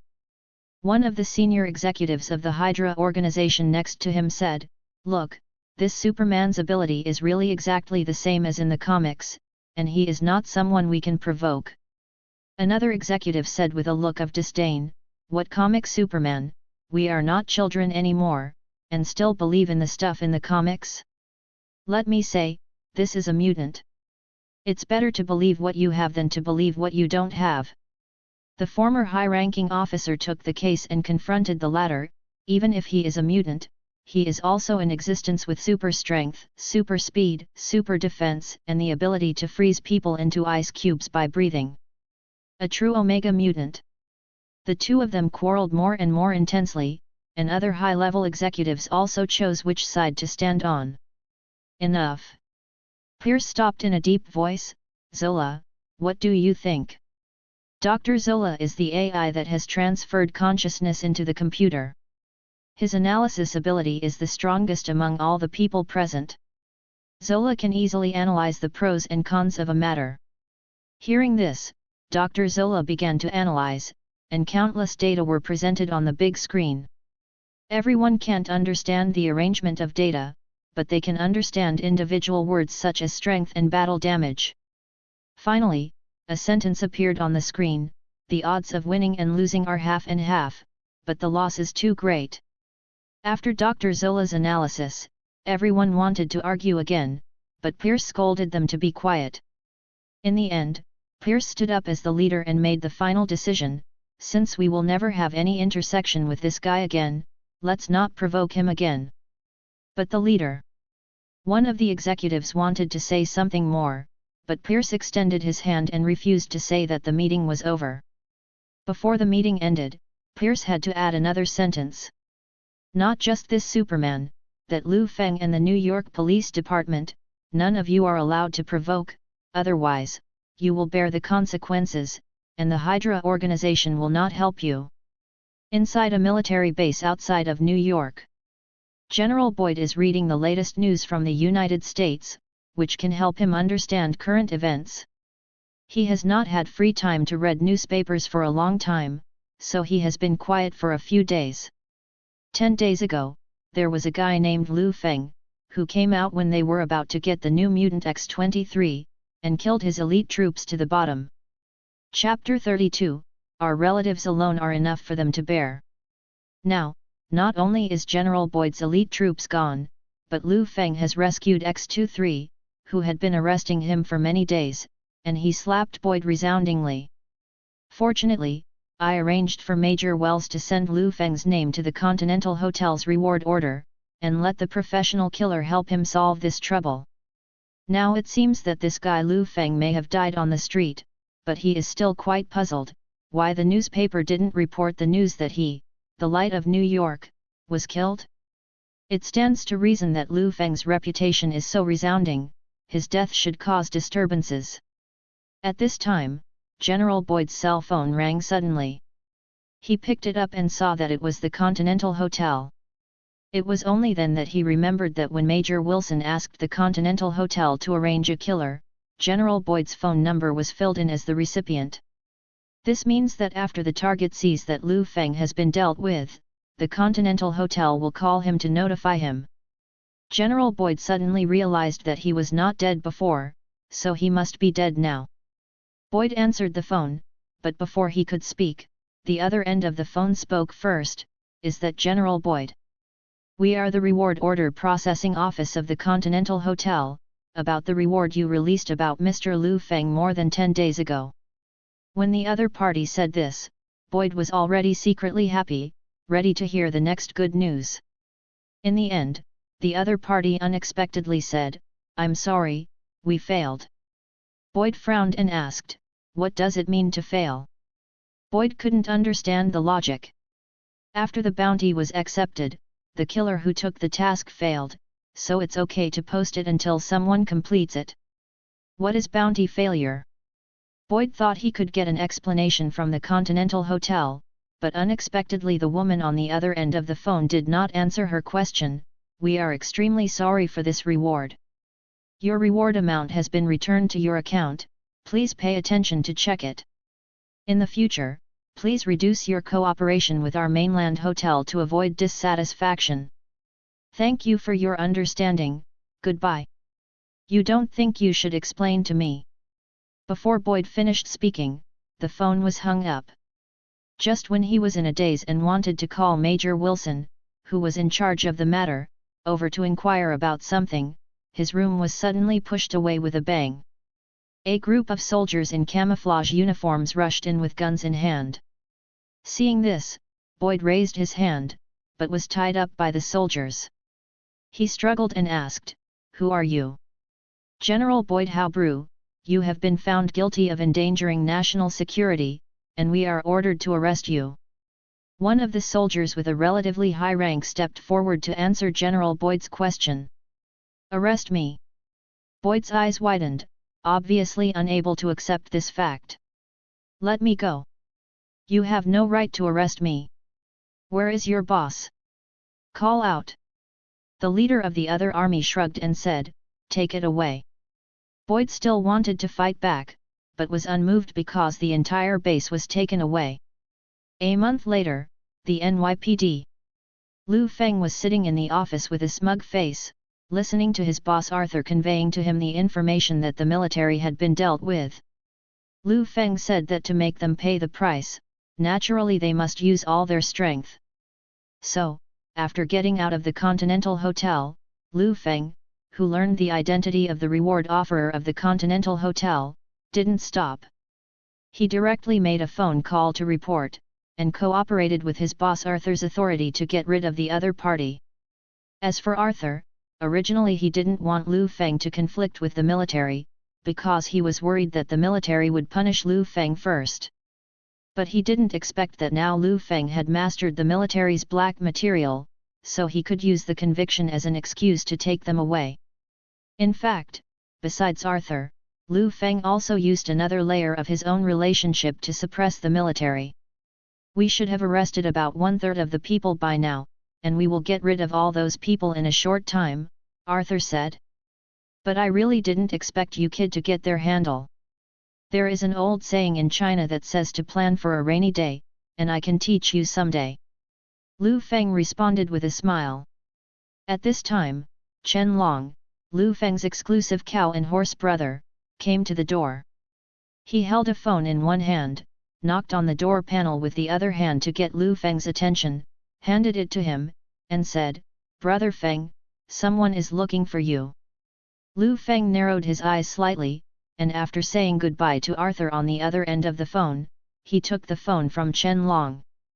Holding the phone and before speaking, Liu Feng glanced at it, and saw that the number displayed on the phone was very familiar to Liu Feng, so he also remembered these numbers. Liu Feng's vigilant expression suddenly softened, and he answered, "My naturally beautiful and charming mother, why did you suddenly call your precious son?" Hearing the conversation between Liu Feng and the woman on the phone, Chen Long immediately understood why Liu Feng expressed such a gentle tone during the conversation. Who doesn't know that Liu Feng, the famous New York Light in New York, is a perfect man who loves his wife and mother? No matter how bad and manic his attitude and emotions are towards the prisoner, as long as these two women call, Liu Feng can immediately transform into the most docile little sheep in the world. On Liu Feng's side, after hearing Liu Feng's words, the mother on the other end of the phone said softly, "Is there anyone else by your side? We need to talk alone." After the adoptive mother said this, Liu Feng realized that Chen Long was by his side, and it was not suitable for him to chat with his mother in private. After waving his hand to signal Chen Long to leave, Liu Feng said, "There is no one now." "What's the matter, Mom? Have you encountered any difficulties in Washington? Someone is doing something under the Red Cross you manage in front of you, Elena Steck." Liu Feng asked with concern. "How is it possible? Who is your mother and I?" The adoptive mother Elena on the other end of the phone said in a joking tone, "Without me, the military would not be so easily suppressed." Yes, thank you Mom in advance." Liu Feng also responded jokingly. "But you will call at this time, should there be something." It took Liu Feng a full month to get rid of the military, but as soon as he got rid of him, his adoptive mother called him. As soon as the two are connected with each other, the answer will come out. The reason for the call is the military, right? Did they implicate you and the Cross Society? Threatening or smashing the field? At this point, Liu Feng's eyes became more fierce. "If you dare to touch your adoptive mother, those people in the military don't want to live anymore." It is said that the family is not as good as the disaster. They bullied Liu Feng's adoptive mother this time. After Liu Feng hung up the phone, he turned into a Superman to find the military and started to kill. But his adoptive mother Elena said, "What do you think of your mother and me? Just rely on them? Mess with me and the cross society, just our relatives are enough for them to bear." Chapter 33 Your cousin Tony wants to have dinner with you. The adoptive mother continued, "The military did not come to the Red Cross to make trouble in person. Not only did they not act arrogantly, they also came to me in a low voice, begging me to come to you." Pleading. Liu Feng regained his composure, and at the same time asked doubtfully, "Why did they come to you to beg for mercy? Could it be that you had some contact with them?" Elena replied, "Yes, the Red Cross has cooperated with the military many times before. In fact, the previous relationship was pretty good. I even knew their general, Boyd Haubru." Elena told Liu Feng the ins and outs in this way, "We are quite familiar with each other, and I suppressed them for a long time because of your precious son, which made us a little embarrassed." Hearing this, Liu Feng also understood the cause and effect of the matter, but couldn't help scolding, "Those guys don't dare to confront me, but they really know how to solve the problem in this way." Those guys were really smart, knowing that they couldn't beat Liu Feng in a face-to-face confrontation, so they used their relationship with Liu Feng's adoptive mother to play emotional cards with Liu Feng. Although Liu Feng has only been in this world for 3 years, and this adoptive mother has no blood relationship with him, Liu Feng sees her kindness to him. Over time, Liu Feng regarded Elena Stark as his own mother, and cared for her meticulously. If a dragon has a Nilina, he will die if he touches it, and Irene is Liu Feng's Nilina. It's just that Elena's ability doesn't need to worry Liu Feng. After all, her surname is Stark, that's right, it's Iron Man Stark. And Liu Feng's adoptive mother Elena happened to be Howard Stark's younger sister and Iron Man Tony's aunt. Now she is also the president of the Washington Cross, and her power and status are also very high. Few people in the United States dare to touch her. Mom knows your style of doing things, and understands that you have your own reasons for doing things." Elena said, "But this matter, my mother thinks it's better for you to keep it private, so you don't need to make everyone secretly hate, it's all about the world, you should understand." After Elena finished speaking, Liu Feng thought for a few seconds, and then said to Elena in a gentle tone, "Okay, you are my mother. I have listened to you the most since I was a child. Even if I destroy the world it's not a problem, let alone this trivial matter." But Liu Feng changed his pen again, with a strong tone, and said, "I can let this matter go for your sake, Mom, but they really pissed me off before. Since they don't want to be retaliated by me, they have to make compensation to me." "I knew you were going to say that." The adoptive mother Elena on the other end of the phone agreed, "Okay, I understand, I will ask them to give you corresponding compensation." Before Liu Feng was about to hang up the phone, his adoptive mother Elena suddenly added, "By the way, Feng, when are you free? Your cousin Tony wants to have dinner with you." "Cousin? That playboy Tony Stark who is indulging in wine, money and women all day long? Forget it, I don't like dealing with this kind of person." Liu Feng refused. What he said is also true, Liu Feng is not like other time travelers. After time traveling, all he thinks about is how to meet the protagonists of the series in the original world. Liu Feng, as the adopted son of Iron Man Tony Stark's sister-in-law Elena Stark, felt that the future superhero Iron Man was nothing awesome from the very beginning. Not to mention that before he became Iron Man, Tony was an out-and-out paranoid and arrogant playboy, which can be said to be as annoying as he wants. Hearing Liu Feng comment on her big brother's son, Elena was a little embarrassed. After all, he is also his nephew, so he wanted to restore Tony's image. Tony's parents died since he was a child, and his character does have some minor flaws. However, he is also a high-achieving student who graduated from MIT. His mind is completely inherited from my brother. There are still many advantages, but his emotional intelligence is a bit low. Okay, Mom, if I say I don't want to see you, I won't see you. And Tony is so scheming, he won't suddenly want to eat with me. Liu Feng tried to analyze, maybe Stark Industry has researched some new weapons and wants to sell them to the police in batches, so they will test the water from my New York Police Department first. Elena was well aware of her adopted son's personality, so she didn't say anything more, and replied, "You don't want to see him, forget it, and just settle the matter with the military."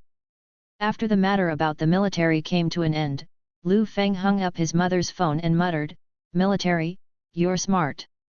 But at least Liu Feng will receive compensation."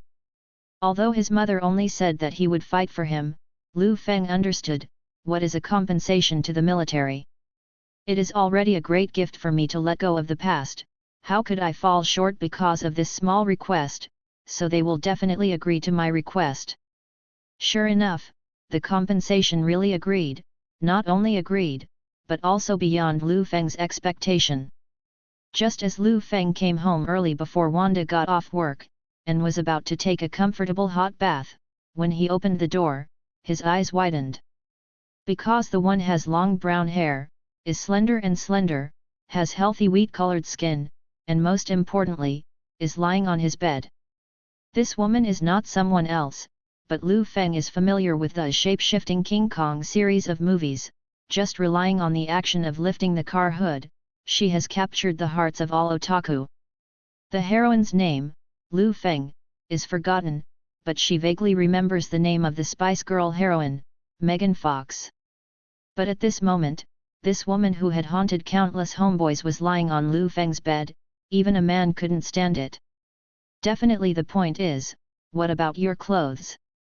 Seeing Liu Feng's line of sight, she wanted to subconsciously block it, but after thinking about her purpose of coming here, she moved her hands away and said, "You can watch it if you want. My name is Michaela Baines. I was originally a high school student in a high school in the suburbs of New York. Now I am sent by the military to compensate you." Michaela said blankly. It turned out that the military had captured his alcoholic father a few days ago and used it to coerce Michaela into giving Liu Feng compensation. Liu Feng had no idea about the father of the supporting role, who had a very low sense of existence, and although Michaela hated that man, it was his father after all, so he agreed after repeated decisions. During the narration, Michaela never mentioned the Decepticons and Autobots. Chapter 34 135 Wanda, 246 Michaela. It seems that at this point in time, she has not met the hero in shape-shifting King Kong, and the plot has not yet unfolded, so now he is equivalent to taking down the heroine before the hero. The naked Michaela looked up at Liu Feng, "Now I am your item."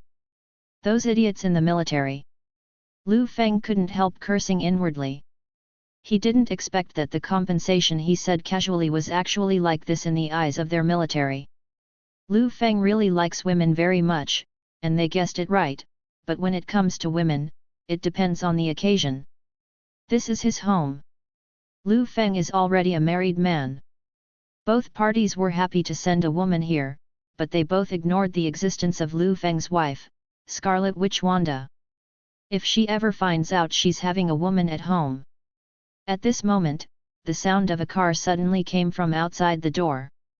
Hearing the sound of the car at this moment, don't even think about it, what will appear at this moment is Wanda. Sure enough, Wanda started knocking on the door. "Honey, are you home? It's hard for me to find the key to open the door with something in my hand, can you come over and open the door? The Lord has come to the door. You can't stay here anymore, put on your clothes and go." Liu Feng hurriedly stepped forward to give the clothes on the floor to Michaela and let her put them on. This little girl's hot pants shirt is even more sexy. Michaela was taken aback for a moment. "I can't leave, I have to stay and serve you, otherwise the military won't let my dad go." "Honey? Not there." Wanda's voice continued. In a hurry, Liu Feng persuaded Michaela first, "I will let you complete the task, but not at this time, take the money to open a hotel nearby, and I will go find you later." Liu Feng took out money from his pocket and gave it to Michaela to help her escape through the window.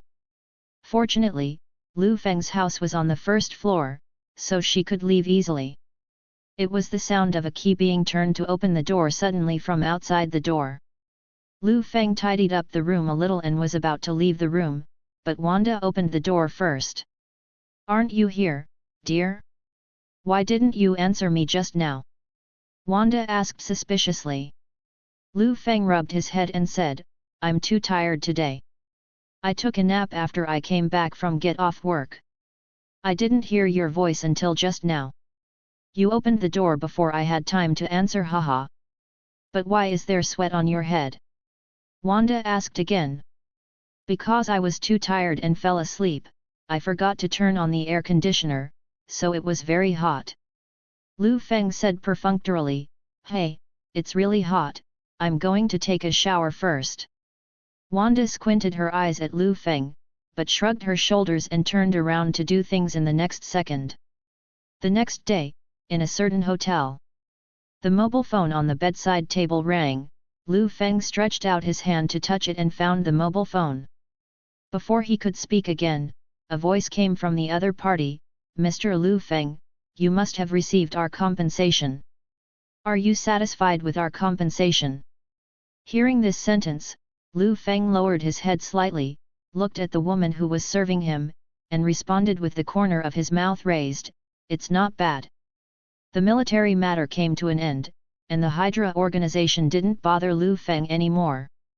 There is a beautiful wife at home, a golden concubine outside, 135 Wanda, 246 Michaela, rest on Sunday alone. Liu Feng has just passed a few days of calm. After going on for almost half a month, Liu Feng woke up from the bed, and subconsciously looked at the woman next to him. It was Wanda. Fortunately, there was no need to run home first. Wanda, who was kept in the dark, didn't know what sweet dream he was having. The corners of his mouth were still raised. Liu Feng kissed Wanda on the head, and then started to change clothes and go out. Life is colorful, and work is going smoothly. In the past half a month, nothing major has happened in New York. This is exactly what Liu Feng has been doing since he came to the police station.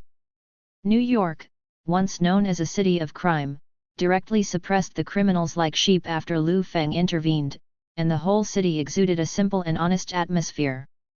But today, the manpower of the New York Police Department has suddenly become busy. It is not uncommon for the entire police department to be alarmed. At least in Liu Feng's impression, it was already a year ago. Liu Feng stood up for a while and took a look, and found that corpses were being sent in one after another, and the surface of the body was covered with wounds, broken arms, broken legs, and disemboweled. Murder. Liu Feng frowned. There is no one in New York who doesn't know that Liu Feng has clearly prohibited murders. Minor disturbances are fine, robbery is fine, murder is not allowed. The method of prohibition is also very simple. When the captured murderer is sentenced, he will be sentenced to death. He can be sentenced to as much crime as he can. This is directly in sharp contrast to the Batman in the DC Next Door, who always imprisoned murderers in the Arkham Asylum without execution, and then ran out the next day. Under such coercive means, there will not be any homicide cases in New York City under the jurisdiction of Liu Feng. But today there are people who don't know how to live or die. Liu Feng stopped Chen Long and asked, "What's the situation?" "A serial murder case. It's not a simple homicide." Chen Long slowly reported to Liu Feng, "It's a fight between gangs. It's quite big. While disrupting the social order, many people died." "Gangster." Liu Feng half closed his eyes, and murmured, "Didn't those guys get along quite well before? What's wrong with you recently?" Liu Feng kept the crime rate to a minimum, but he allowed gangsters to appear in New York. Because criminal incidents cannot completely disappear, and the existence of gangs can make the punks organized and disciplined, which is equivalent to setting a good sense for the punks.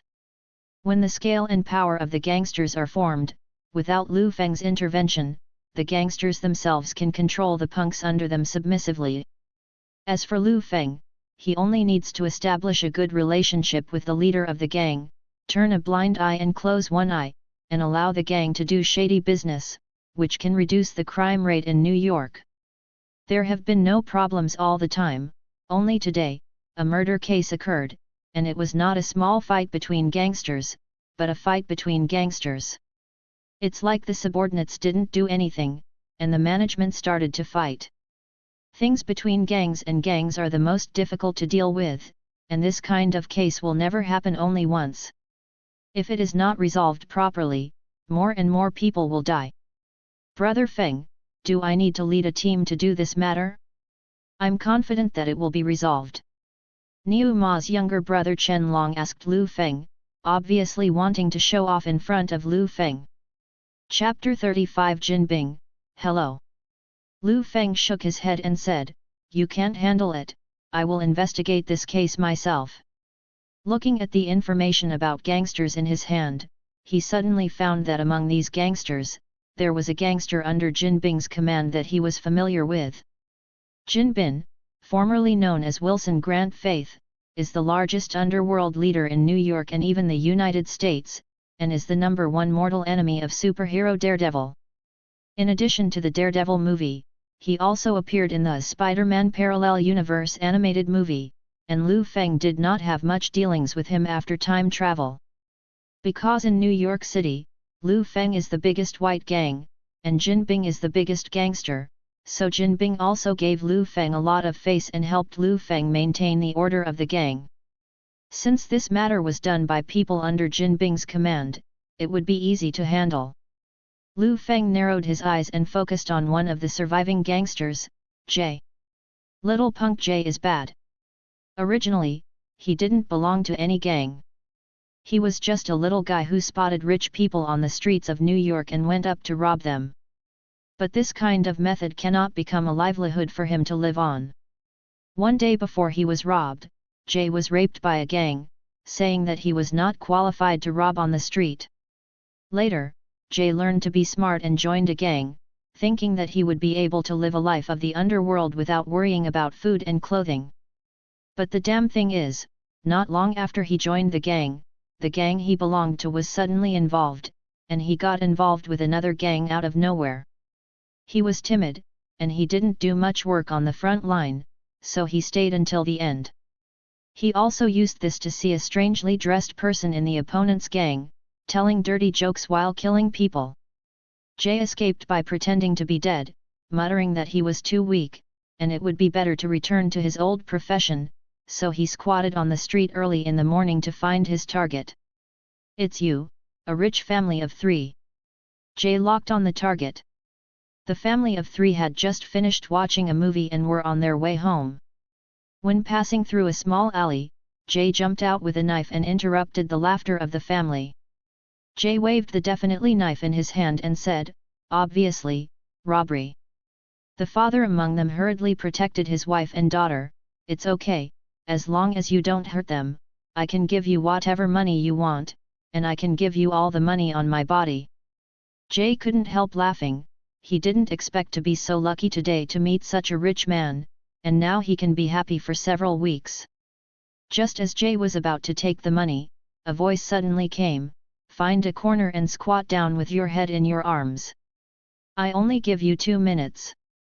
Jay turned his head to look, and found that it was a guy in a leather jacket, with a strong figure and a somewhat Asian look. He seemed to have seen it somewhere, but he just couldn't remember it. Presumably he was a guy who watched too many superhero movies and came to help others. Jay would definitely not be frightened by Liu Feng's warning, so he waved his dagger and said, hurry up, kid, do you really think you can be the superhero in the movie? Liu Feng said coldly, 2 minutes, otherwise you would have fallen to the ground. You are lucky. I need a dog to lead the way, and I will spare your life. Jay noticed that this man was a bit stubborn, and just wanted to show him some color, but unexpectedly, the other party pulled out his gun, and sooner or later, with a bang, Jay's hand holding the knife was directly pierced. With extremely precise marksmanship, without even looking at it, Jay suddenly remembered that the other party's identity was Liu Feng, the sharpshooter known as the Light of New York in the New York Police Department. Liu Feng let the family of three go, and walked slowly towards Jay by himself. Jay is very aware of current affairs, and hastily squatted down with his head in his arms. Definitely, he can only hug with one hand. Liu Feng also squatted down and looked at him, and said coldly, "Take me to your boss Jin Bin, otherwise you won't even want another hand." The guy known as the Light of New York has already made a name for himself. How could Jay himself have anything to say, so he had no choice but to lead the way obediently after nodding his head. For a broken arm injury, just wrap it with a piece of clothing to stop the bleeding. Facing this guy, it's not just a matter of excessive blood loss. Life can be threatened at any time. Outside New York, in a grey room, a man in a suit with huge amounts of stature was leaning on a leather sofa tailored for him, while a shivering man was sitting opposite him. Jin Bin, who was as tall as a mountain, gently stroked the cat in his hand with huge amounts of palm.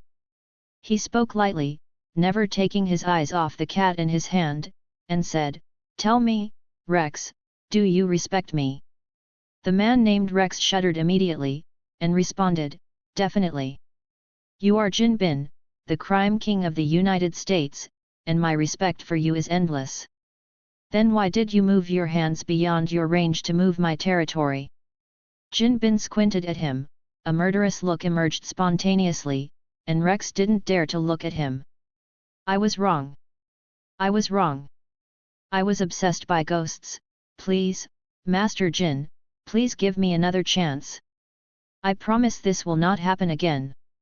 Rex hugged Jin directly Bing's legs. His legs are so thick that they feel like pillars when touched. It is rumored that Jin Bin's huge size is not due to obesity, but because he has muscles all over his body, and his strength is enough for him to kill a Bengal tiger with one punch.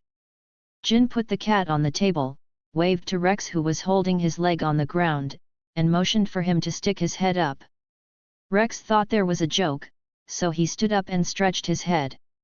But Jin Bin approached his ear, and said in a deep voice, "No one can betray me, and anyone who betrays me will die without exception." After finishing speaking, Jin Bin threw a punch directly. Huge amounts of fists hit Rex's stomach like a hammer. What kind of experience is it to hit a person with a pound that can kill a tiger with one punch? Rex was sent flying 2 meters away from the spot, vomited blood and sprayed all over the ground. His internal organs were shattered. He only lasted for 2 seconds, his head tilted, and he lost all signs of life. "Alfred, drag the body away," Jin said without looking back. But the door opened, and it wasn't his lackey who came in, but Liu Feng. Liu Feng glanced at the corpse on the ground, and said, "Boss Jin Bing, are you so angry this early in the morning?" Jin Bin turned around, his serious expression disappeared instantly, looked at Liu Feng, and said in a low voice, "Mr. Liu Feng, we haven't contacted for a long time, what's the matter for coming to see me suddenly? You have to give me an explanation." Liu Feng was too lazy to be courteous with Jin, and went straight to the point. "The gang under your command caused trouble in New York City and killed many people. Don't you think you should explain it to me?" "In New York?" Jin Bin paused for a moment. "I'm generally not in charge of the affairs of the New York branch. Although I'm not in New York, I should strictly prohibit them from doing things in New York." Chapter 36. Sitting opposite him, Liu Feng crossed his arms and said, "I don't care what you teach your subordinates, there are indeed dead people on my side and they are related to your people, so you have to settle this matter. This is our agreement, remember?" Liu Feng said. "I definitely remember our pact." Jin Bing lit a cigar, nodded, and responded, "I will solve it. After today, there will be no more killings in New York. You can rest assured." Seeing Jin and agreeing so readily, Liu Feng didn't say anything else, nodded, and left here. Thinking that the matter had been resolved, Liu Feng returned to the police station and started busy with his own affairs. But almost a week later, another person died, and it was another member of the gang. Liu Feng just wanted to find Jin and question him, but the other party sent his men over first. Seeing Liu Feng, the subordinates sent respectfully bowed to Liu Feng first, and said, "Mr. Liu Feng, our boss invites you to drink tea with us." Liu Feng got into his limousine, left New York again, went to a Japanese-style bathhouse in Texas, and came to the place where Jin Bin was staying at the moment. Liu Feng took off his clothes and went in. Jin Bing was the only one in Niu Da's bathhouse. Liu Feng half closed his eyes, and walked towards Jin Bing, while shortening the distance with him, said in a calm voice, "This is the second time I ask you to explain to me, Jin Bing. There is an old saying in China that things don't last until 3, do you want me to teach you a lesson?" Liu Feng said.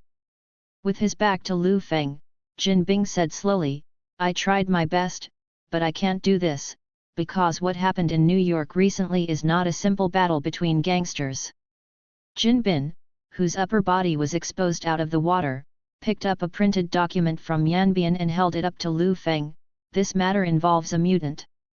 Liu Feng picked up the file and took a look. It was a familiar face. The red guy looked cheaply at the camera and compared this love heart to the camera. Anyone who saw this thing would not be confused. Deadpool, the cheapest and most talkative guy in the Marvel Universe, formerly known as Wade Wilson. One of the most violent characters in X-Men, he has become a household name in recent years. Originally a Canadian mercenary, in order to treat cancer, he accepted the Weapon X experiment in the early stage.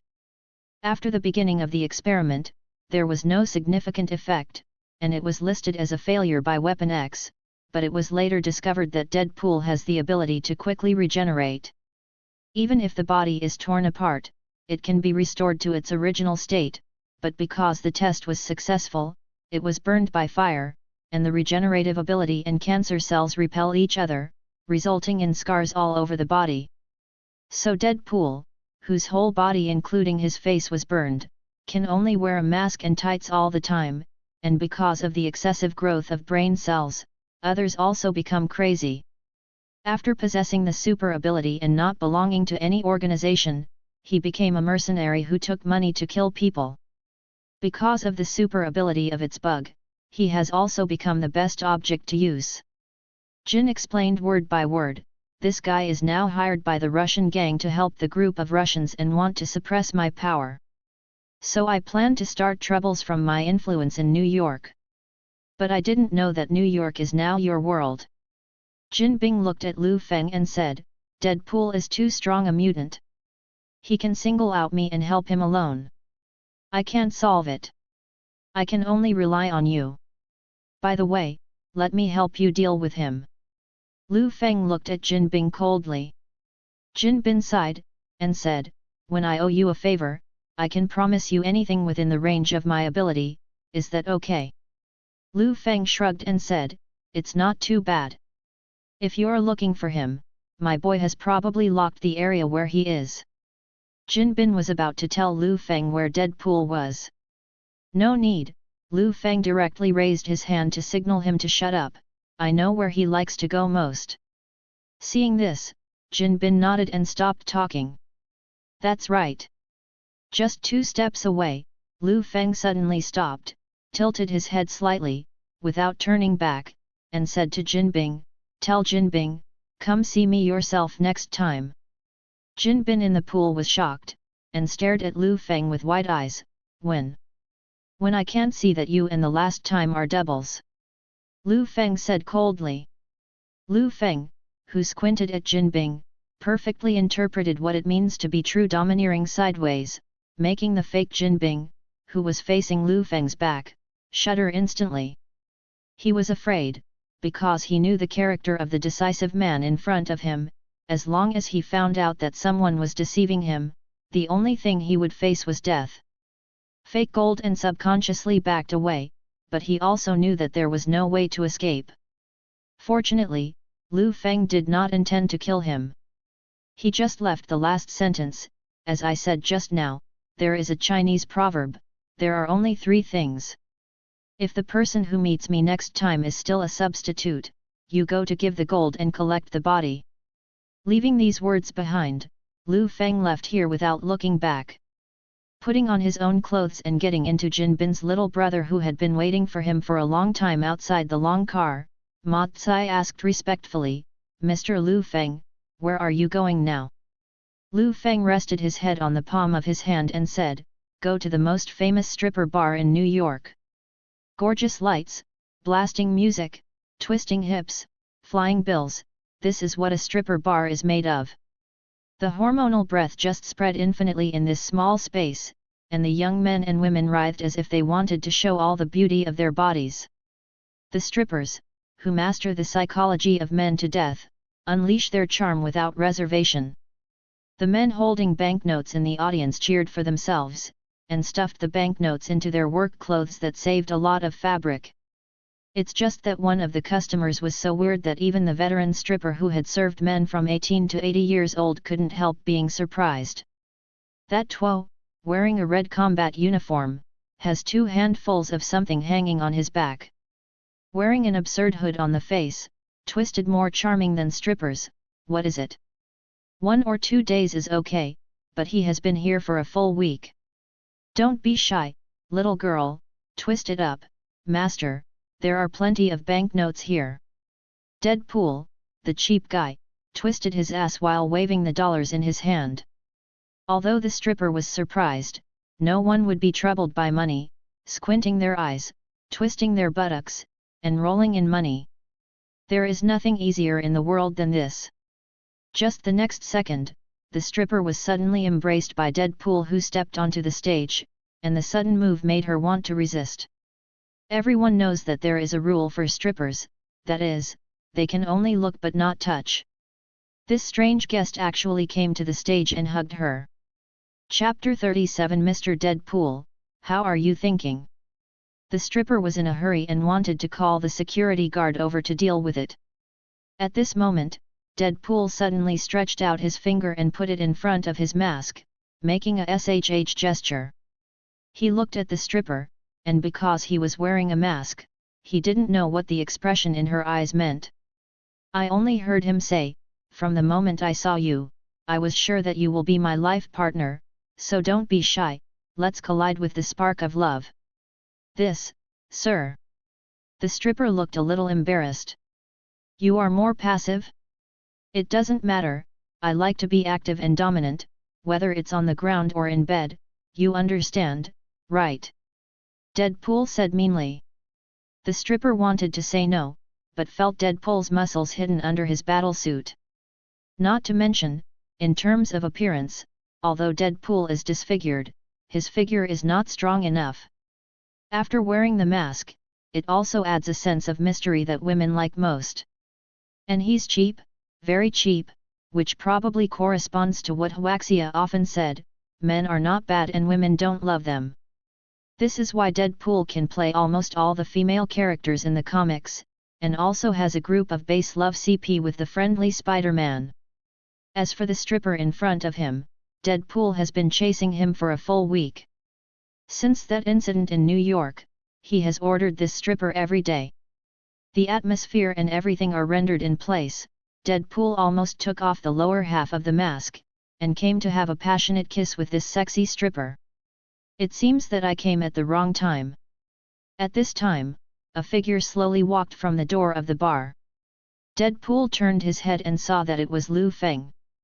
Deadpool hunched over, expressing helplessness with exaggerated movements, then patted the stripper's butt, and said, "Sorry baby, wait a minute." Liu Feng was well aware of Deadpool's personality like this, so he crossed his arms and said, "I don't like her, I'm looking for you. Isn't it?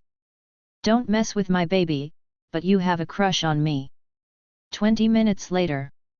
Liu Feng, who was pinching the time in mid-air, slightly possessed himself, descending from the sky at the speed of sound, slowed down when he was about to step on the ice, and finally fell slowly. The corners of his mouth turned upward, looking at Deadpool, who had been held in the same position for more than 10 minutes. At this moment, Deadpool's body has been trembling slightly. The sound of teeth chattering with teeth can be heard through the visor, and during this period, the vulgar words coming out of Deadpool's mouth can be vaguely heard. Liu Feng crossed his arms and asked, "Mr. Deadpool, how are you thinking? You are vicious." Deadpool, who was trembling all over, reluctantly spit out this response from his mouth, "I promise you to surrender." Liu Feng narrowed his eyes and asked as if he was stalling for time, "Really? Real?" Deadpool couldn't help but said, "Brother, you don't take me away, my dick is going to be a popsicle." After confirming that Deadpool didn't play tricks again, Superman Liu Feng took 2 steps forward and picked him up. One took off in place, and the sonic boom shattered the ice. Deadpool, who was taken to the sky flight by Superman Liu Feng, is no different from before he came. Feel the climate slowly transition from extremely cold to hot summer. When he regained consciousness, he had arrived at a bar in New York City. Sitting on the chair, it seemed that he had just had a weird dream. But sitting across from him was a familiar person. Taking a closer look, the person in front of him is Liu Feng, an ordinary police officer who changed into a bat at some point in time. As mentioned earlier, Liu Feng wears glasses every time he switches to Superman form. And the characteristic of his Superman glasses is that they can be perfectly switched to another look. So Deadpool didn't know that Liu Feng and Superman were the same person. But he knew this guy had told him too that he was guilty. The words of the two people are almost the same, and you can tell with your toes that they know each other. Is the body already self-healing? Drinking alcohol. Liu Feng didn't look at Deadpool, picked up the wine glass unhurriedly, drank the beer, and pushed it to another glass next to Deadpool. Deadpool half closed his eyes, not scruples. Picking up the beer and taking a sip, he said after drinking, "You are so cruel, you actually know such a guy. I still don't forget to open Huang Hun, although I like hard ones, I don't like hard ones that can't even be pierced by bullets. It's so embarrassing for my Deadpool. I'm an S attribute. It's not me hitting you if he hits you, I'm still very civilized." Liu Feng laughed. "That must be you who called him over to beat me." Deadpool gave Liu Feng a blank look. Liu Feng shrugged, and replied, "You are too arrogant, I should teach you a lesson." Deadpool wanted to refute, but couldn't find any reason. Yes, he himself knows this very well. Deadpool gave up on the explanation of this sentence, and found the next topic, "I just returned to normal. If you buy me a drink at this time, you are not afraid that I will run away?" Deadpool looked left and right, like watching a ghost, trying to find the figure of Superman. Liu Feng looked at Deadpool with raised lips, and said, "My super friend can cross the entire Pacific Ocean in just 2 minutes, but where can you go in 2 minutes? Outside New York City." Okay, I'm completely lost." Deadpool slumped on the chair hopelessly, like a dried salted fish. "Surrender is surrender. Anyway, I can't die. Shooting is a waste of bullets. At most, you just fine me some money or something?" he asked. "No fine."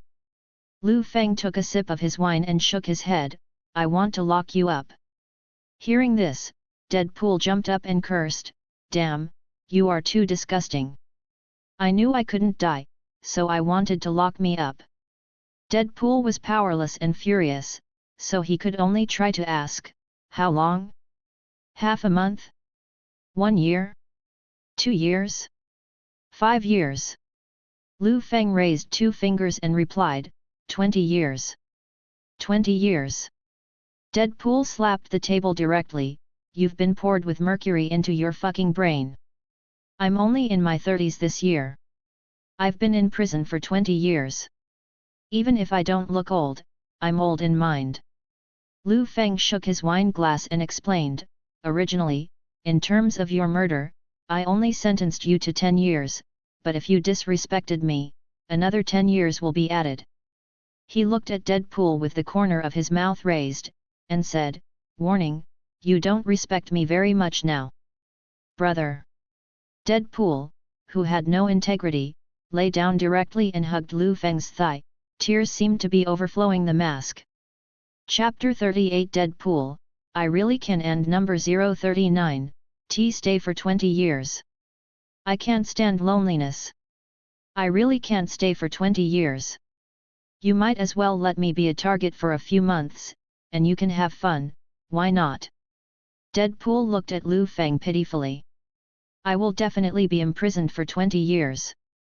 Liu Feng changed the topic again, however, if you serve me occasionally, it's not that I can't help you reduce your sentence. Serve? Deadpool straightened up, no problem, I'm the best at this. Whether it's mouth or pie, I can serve you. It's not this kind of service. Liu Feng gave Deadpool the middle finger, I want to use your killing ability. Maybe, sometimes, you can really come in handy. Deadpool still wanted to bargain, but seeing Liu Feng's serious expression, he could only sigh and was defeated. I see. You, an irrational existence, are really weird and difficult to deal with. In this way, Deadpool was handcuffed by Liu Feng and taken to the NYPD.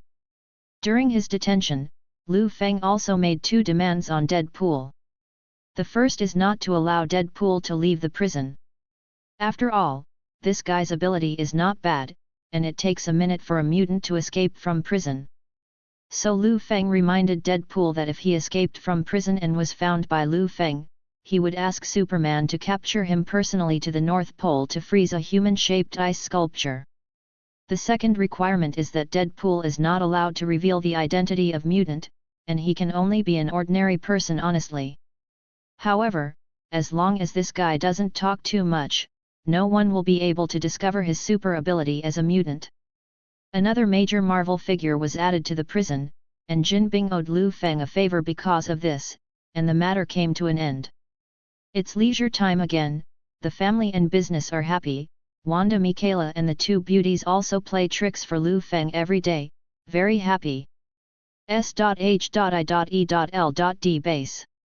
Director Nick Fury stood at the window of his office, scanning the agents in S.H.I.E.L.D.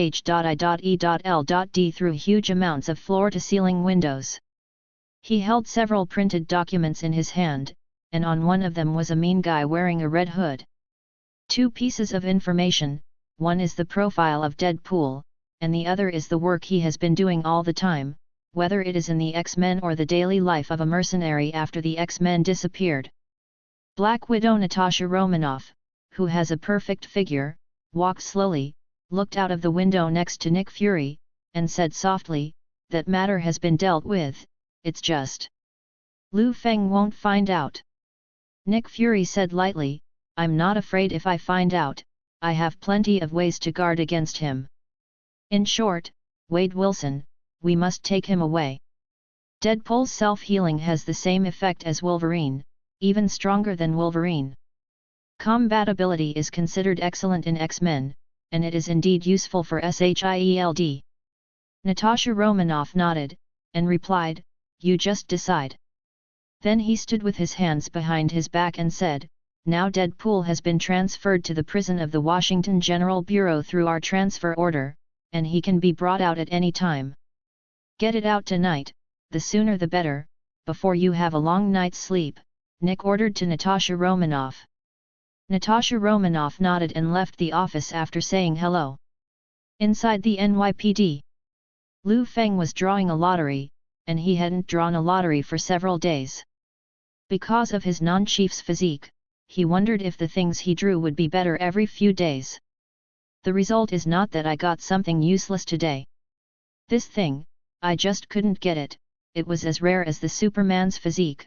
Liu Feng thought he could make some kind of Mjolnir for fun.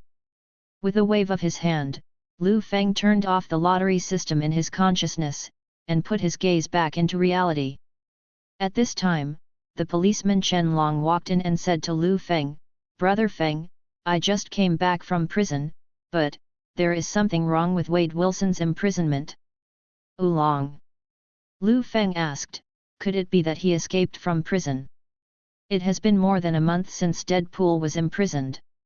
Liu Feng originally thought that even if Deadpool promised him that he would go to prison, but when he actually went in, he would definitely cause trouble or ask him some weird requests. But it didn't. Deadpool was ridiculously obedient. Liu Feng didn't hear any problems, which made Liu Feng suspicious. But he would not go to the prison to watch Deadpool because of this, but called his younger brother Chen Long to go to the prison to check Deadpool's situation. But now, he heard Chen Long tell him something was wrong. No, Wade Wilson didn't escape from prison, but he is also not in the prison here. Chen Long shook his head and said, "When I went to the prison, I found out that Wade Wilson has been transferred to the prison over there by the Washington General Administration." Washington headquarters transferred the person I arrested? Why didn't you notify me? Liu Feng asked. Chen Long shook his head again. I don't know about this, I have to ask the people at the Washington General Administration for details. Liu Feng nodded and waved him out. In order to confirm whether Deadpool was really transferred to the Washington General Administration, Liu Feng also personally retrieved the surveillance video. It can be seen from the video that the visitor is indeed wearing the police uniform of the Washington General Administration, not HYDRA, which is too ostentatious. Could it be that this time, it's really the Washington headquarters?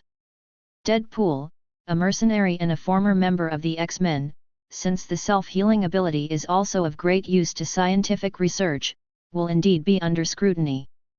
But if Arthur really felt that Deadpool needed to be reviewed and brought him to the Washington headquarters, based on the relationship between the two, he would definitely have notified Liu Feng in advance. Guessing was useless, so Liu Feng called Arthur directly and asked him to meet at a restaurant in Washington 2 minutes later. The other party agreed without asking any further questions. Arriving at the restaurant, Liu Feng first chatted with Arthur, a tall white man. For a while, "You should change your car, Arthur, your speed is very slow." "Actually, it's not about the car." Arthur shrugged, and replied, "Being late is my old problem. After getting a new car, it may be even slower, just like the Flash in the superhero comics who is always late." "No, I suspect that you were late for my appointment." Liu Feng laughed. Arthur also smiled, and admitted, "You're right to think so. You bastard always asks me to help you, causing such a headache, why don't you let me make you wait a little longer?"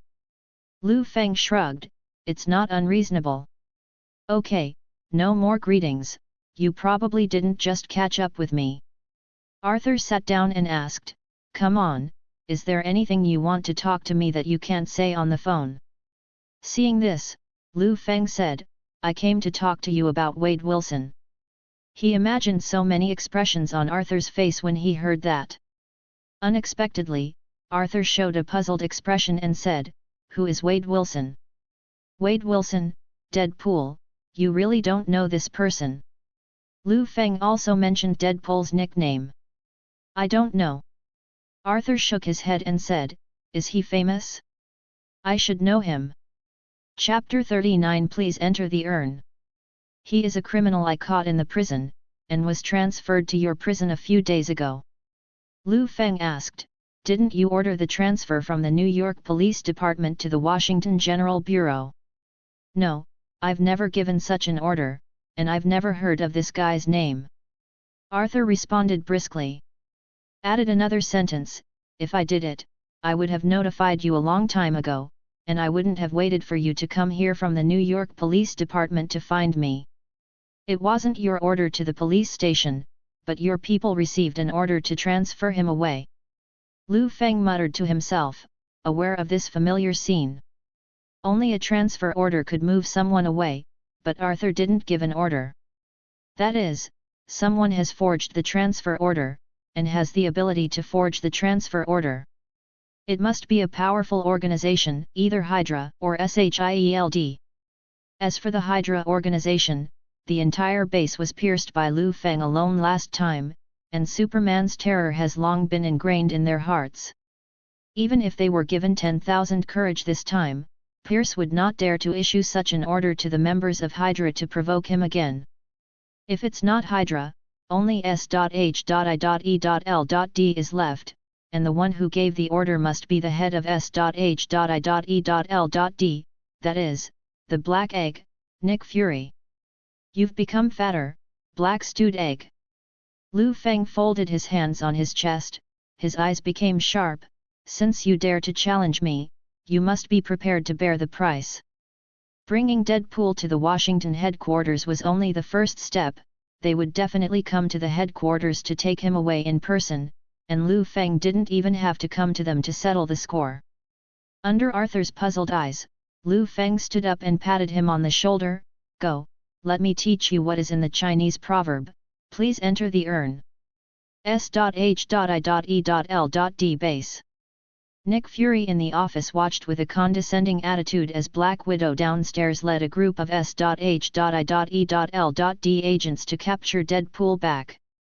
His hawk-like eyes fixed on Deadpool, his imposing manner was self-evident, trying to frighten this guy Deadpool. But Deadpool, who is famous for being cheap, was not intimidated by Nick Fury, and he didn't even look at him. On the contrary, he glanced at the figure of Black Widow Natasha Romanoff beside him with a mean face, and constantly tried to strike up a conversation with him. Hey, red-haired beauty, what a waste of your size being an agent in SHIELD. Deadpool said, twisting his body. How about you do it with me? Do it with me, I'll give you money. Yes, this is a pun. That's what he used, what he thought was a sexy voice, chatting with Black Widow Natasha Romanoff. Natasha Romanoff looked at him coldly, if you don't shut up, I will cut your mouth into pieces later. Black Widow is beautiful, but don't compare her with ordinary women, she is a killing machine that has experienced cruel agent training since she was a child. So when she really releases her murderous aura, everyone who is being watched will tremble inexplicably without exception, as if the murderous aura has manifested and pierced the opponent's heart. After all, this kind of look is really what Natasha Romanoff got in exchange for the countless lives that died at her hands. The more people she kills, the more violent her eyes will become. Normally, his eyes are the same as those of ordinary people, but when he is about to kill the enemy, his murderous aura will make him change drastically, as if he has turned into a monster. But that doesn't do much for Deadpool, who can't die and isn't afraid of anything. Instead, hearing Black Widow's ruthless words, the handcuffed Deadpool shrugged and said, cut it, anyway, I'll grow it back soon after I cut it off. Haven't you seen it? Why don't you come to the room with me and let you see it? Black Widow clenched his fists, resisting the urge to tear this guy into pieces, and Deadpool, who is not afraid of death, would definitely not stop talking because of this, but even more serious. It's not just the mouth. As long as you want, no matter if you want to cut off any part of my body, I have no complaints. Definitely, it's on the bed. Natasha Romanoff closed her eyes impatiently, and when Deadpool was about to say the next sentence, she kicked Deadpool's thigh directly at the joint connecting the calf. Deadpool was kicked by Natasha Romanoff and broke his bones. Not long after the scream came out, Natasha Romanoff took out a tape loop from nowhere and wrapped Deadpool's mouth twice. After finishing all this, Natasha Romanoff clapped her hands like sweeping dust, and said, finally let this thing be quiet, and I have to sew its mouth shut if I have a chance. If Black Widow knew that his idea was realized in Wolverine in the X-Men series of movies, I don't know how he would feel. Anyway, for Natasha Romanoff, at least for now, it's time to let the stuff clear for a while. The camera pans and Nick Fury, standing in front of the huge French windows in his office, is watching Natasha Romanoff deliver Deadpool to their S.H.I.E.L.D. prison of their own. After she couldn't see her, she just turned her head when the door of the office was suddenly opened. The person exposed after the door opened, with brown hair and a black suit, was the former S.H.I.E.L.D. director and the current second-in-command of S.H.I.E.L.D., Pierce. Pierce's face was serious at the moment, and Nick Fury definitely understood why he was serious. But after he still sat on the office chair, he asked Pierce knowingly, "Your face doesn't look very good, Pierce." "Nick, what the hell are you thinking?" Pierce didn't beat Nick around the bush, and directly asked coldly, why did you provoke Liu Feng from the NYPD? What's wrong with provoking Liu Feng? When will we S.H.I.E.L.D. need to be afraid of this? Nick asked back. But S.H.I.E.L.D. can get to where it is today, and it is by no means warlike and reckless. Pierce replied. It's not reckless. Nick said with a deadpan expression, S.H.I.E.L.D. needs Deadpool. His combat power can bring great benefits to our SHIELD. I think it's a risk. But the price is to anger Liu Feng, that out-and-out monster. Pierce shook his head and said, it's definitely not worth it for you to do this. I have my own balance of pros and cons. Nick responded lightly, we must not give up on Deadpool. S.H.I.E.L.D. needs a guy with this killing ability right now. Nick was calm, but Pierce couldn't. He said directly, but can we provoke Liu Feng? Isn't Clint's arrest last time enough to scare you? Why can't you afford it? Nick stood with his hands on the table and looked at Pierce. The last time Clint was arrested, it was because of the illegal transfer procedure that Liu Feng punished him with the law. This time, we brought Deadpool Wade Wilson out of him, using legal procedures, which were agreed by the White House. What can he do? From Nick's point of view, Liu Feng is just an ordinary police officer. His ability to support his business is a bit stronger, so what if he jumps twice occasionally? Can he still turn the sky upside down? What happened to Clint before was because it was indeed Clint who took people away by illegal means that time, so Liu Feng was able to punish Clint with this. Now, Liu Feng has no legitimate reason to take people away. Without legal intervention, Liu Feng has nothing to do with S.H.I.E.L.D. Chapter 40 God of the World. Even if he gets angry and wants to make trouble, his combat ability is the most prominent.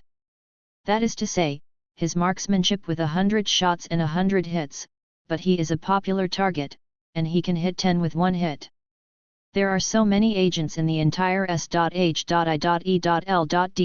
Just take a few 7-level agents, and you can subdue this kid to death.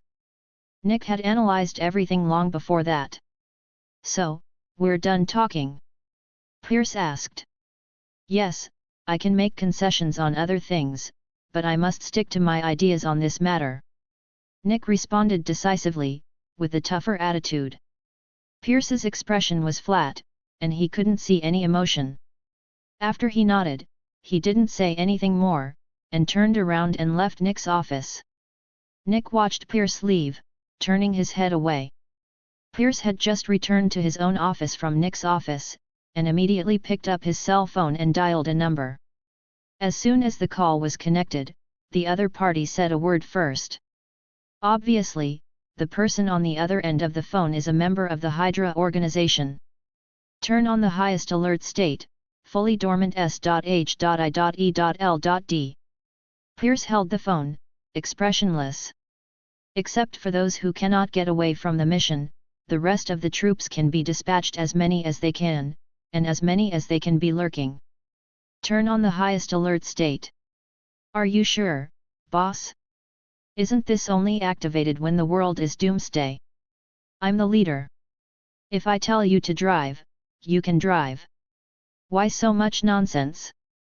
Pierce snapped. When the agent on the other end of the phone heard the tone, he had no choice but to say yes again and again. After hanging up the phone, Pierce rubbed his trigeminal nerve solemnly. Is it the end of the world? In a real sense, this is really similar to the end of the world, except that natural disasters such as earthquakes and tsunamis can travel farther. This time I really didn't even have to run.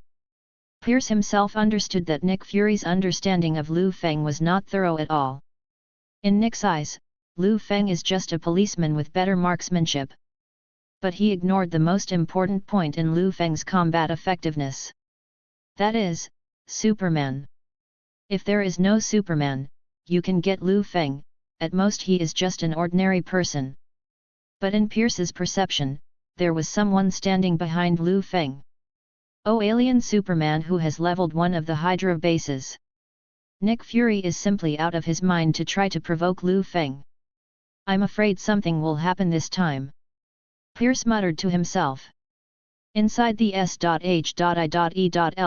prison, Deadpool Wade Wilson, who was tied up all over his body because of ADHD and left his mouth open, was still constantly chatting with the prisoners beside him. Humans are born of human beings, and mutants are born of mutant mothers. As long as you have a human heart, you are no longer a human being, but a mutant person or a human mutant, do you understand? This scene is actually like one of the movies of Chinese superstars far away on the other side of the earth. In A Chinese Journey to the West, The Marriage of the Great Sage, the scene of the Tang monk chatting with the monster is the same. The prisoner next to him slammed his head against the wall, trying to knock himself unconscious, and shouted for help. "Someone come save me! Don't put me together with this bastard!" Young people are always so impetuous. Deadpool shook his head. "You don't know what's going to happen next, otherwise you wouldn't make a big fuss over such a trivial matter." Deadpool definitely realized the seriousness of the matter. He was transferred from Liu Feng's prison, and then he was arrested here by this unknown organization, which is a trivial matter for Liu Feng. After all, I just didn't want to surrender before, so that guy directly called a Superman who came out of the superhero comics, and severely sanctioned himself. From this, it can be concluded that Liu Feng is very capable and possessive. How can he and his super friends swallow this breath when this organization whose name is not known is doing this to him? Thinking about Superman's ability makes Deadpool panic. The mutant prisoner next to him looked puzzled, and Deadpool ignored him, and just muttered to himself, "Now I'm afraid that big guy might mistake me for sneaking out."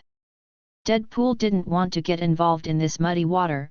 He had planned to give up before. After all, he had seen Superman's ability before. It's no wonder someone could stand it. When Liu Feng and Superman turned the organization upside down, he should not be affected. This is the biggest wish of Deadpool, a fisherman. On Nick Fury's side, he's still in the office, currently preparing for Deadpool's training and obediently joining S.H.I.E.L.D. and other future arrangements. At this moment, Natasha Romanoff walked in with a phone in her hand. Natasha Romanoff didn't say anything, and handed the phone directly to Nick. Nick answered the phone and just said hello. "Nick Fury, you are really brave." On the other end of the phone, Liu Feng's cold voice came. "Mr. Liu Feng, I don't seem to understand what you're talking about. Could it be that I broke the law? Don't wrongfully wrong me, a law-abiding citizen." Nick Fury replied lightly. "I'm only giving you one last chance to return the Deadpool people to me."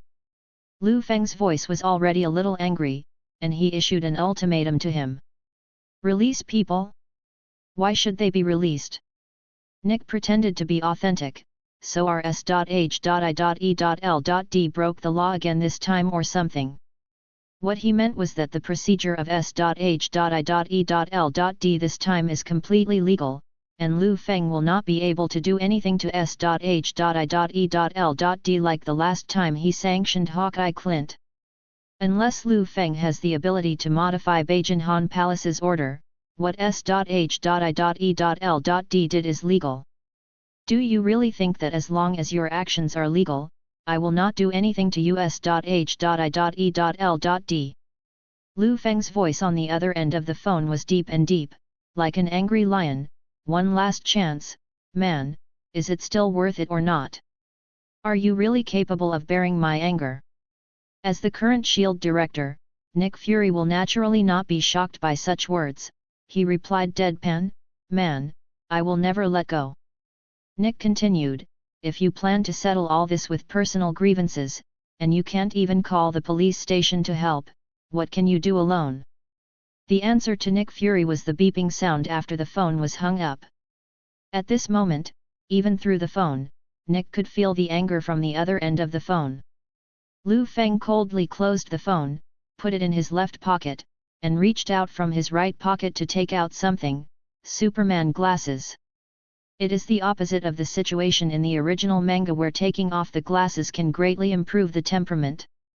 At this moment, Liu Feng put on his glasses, and his aura suddenly changed drastically, as if a god possessed him. It seems that at this moment, the spotlight of the whole universe is shining on him. Let him incarnate into the strongest in the DC universe, the god of the world Superman. End of the chapter. Like and subscribe for more videos like this.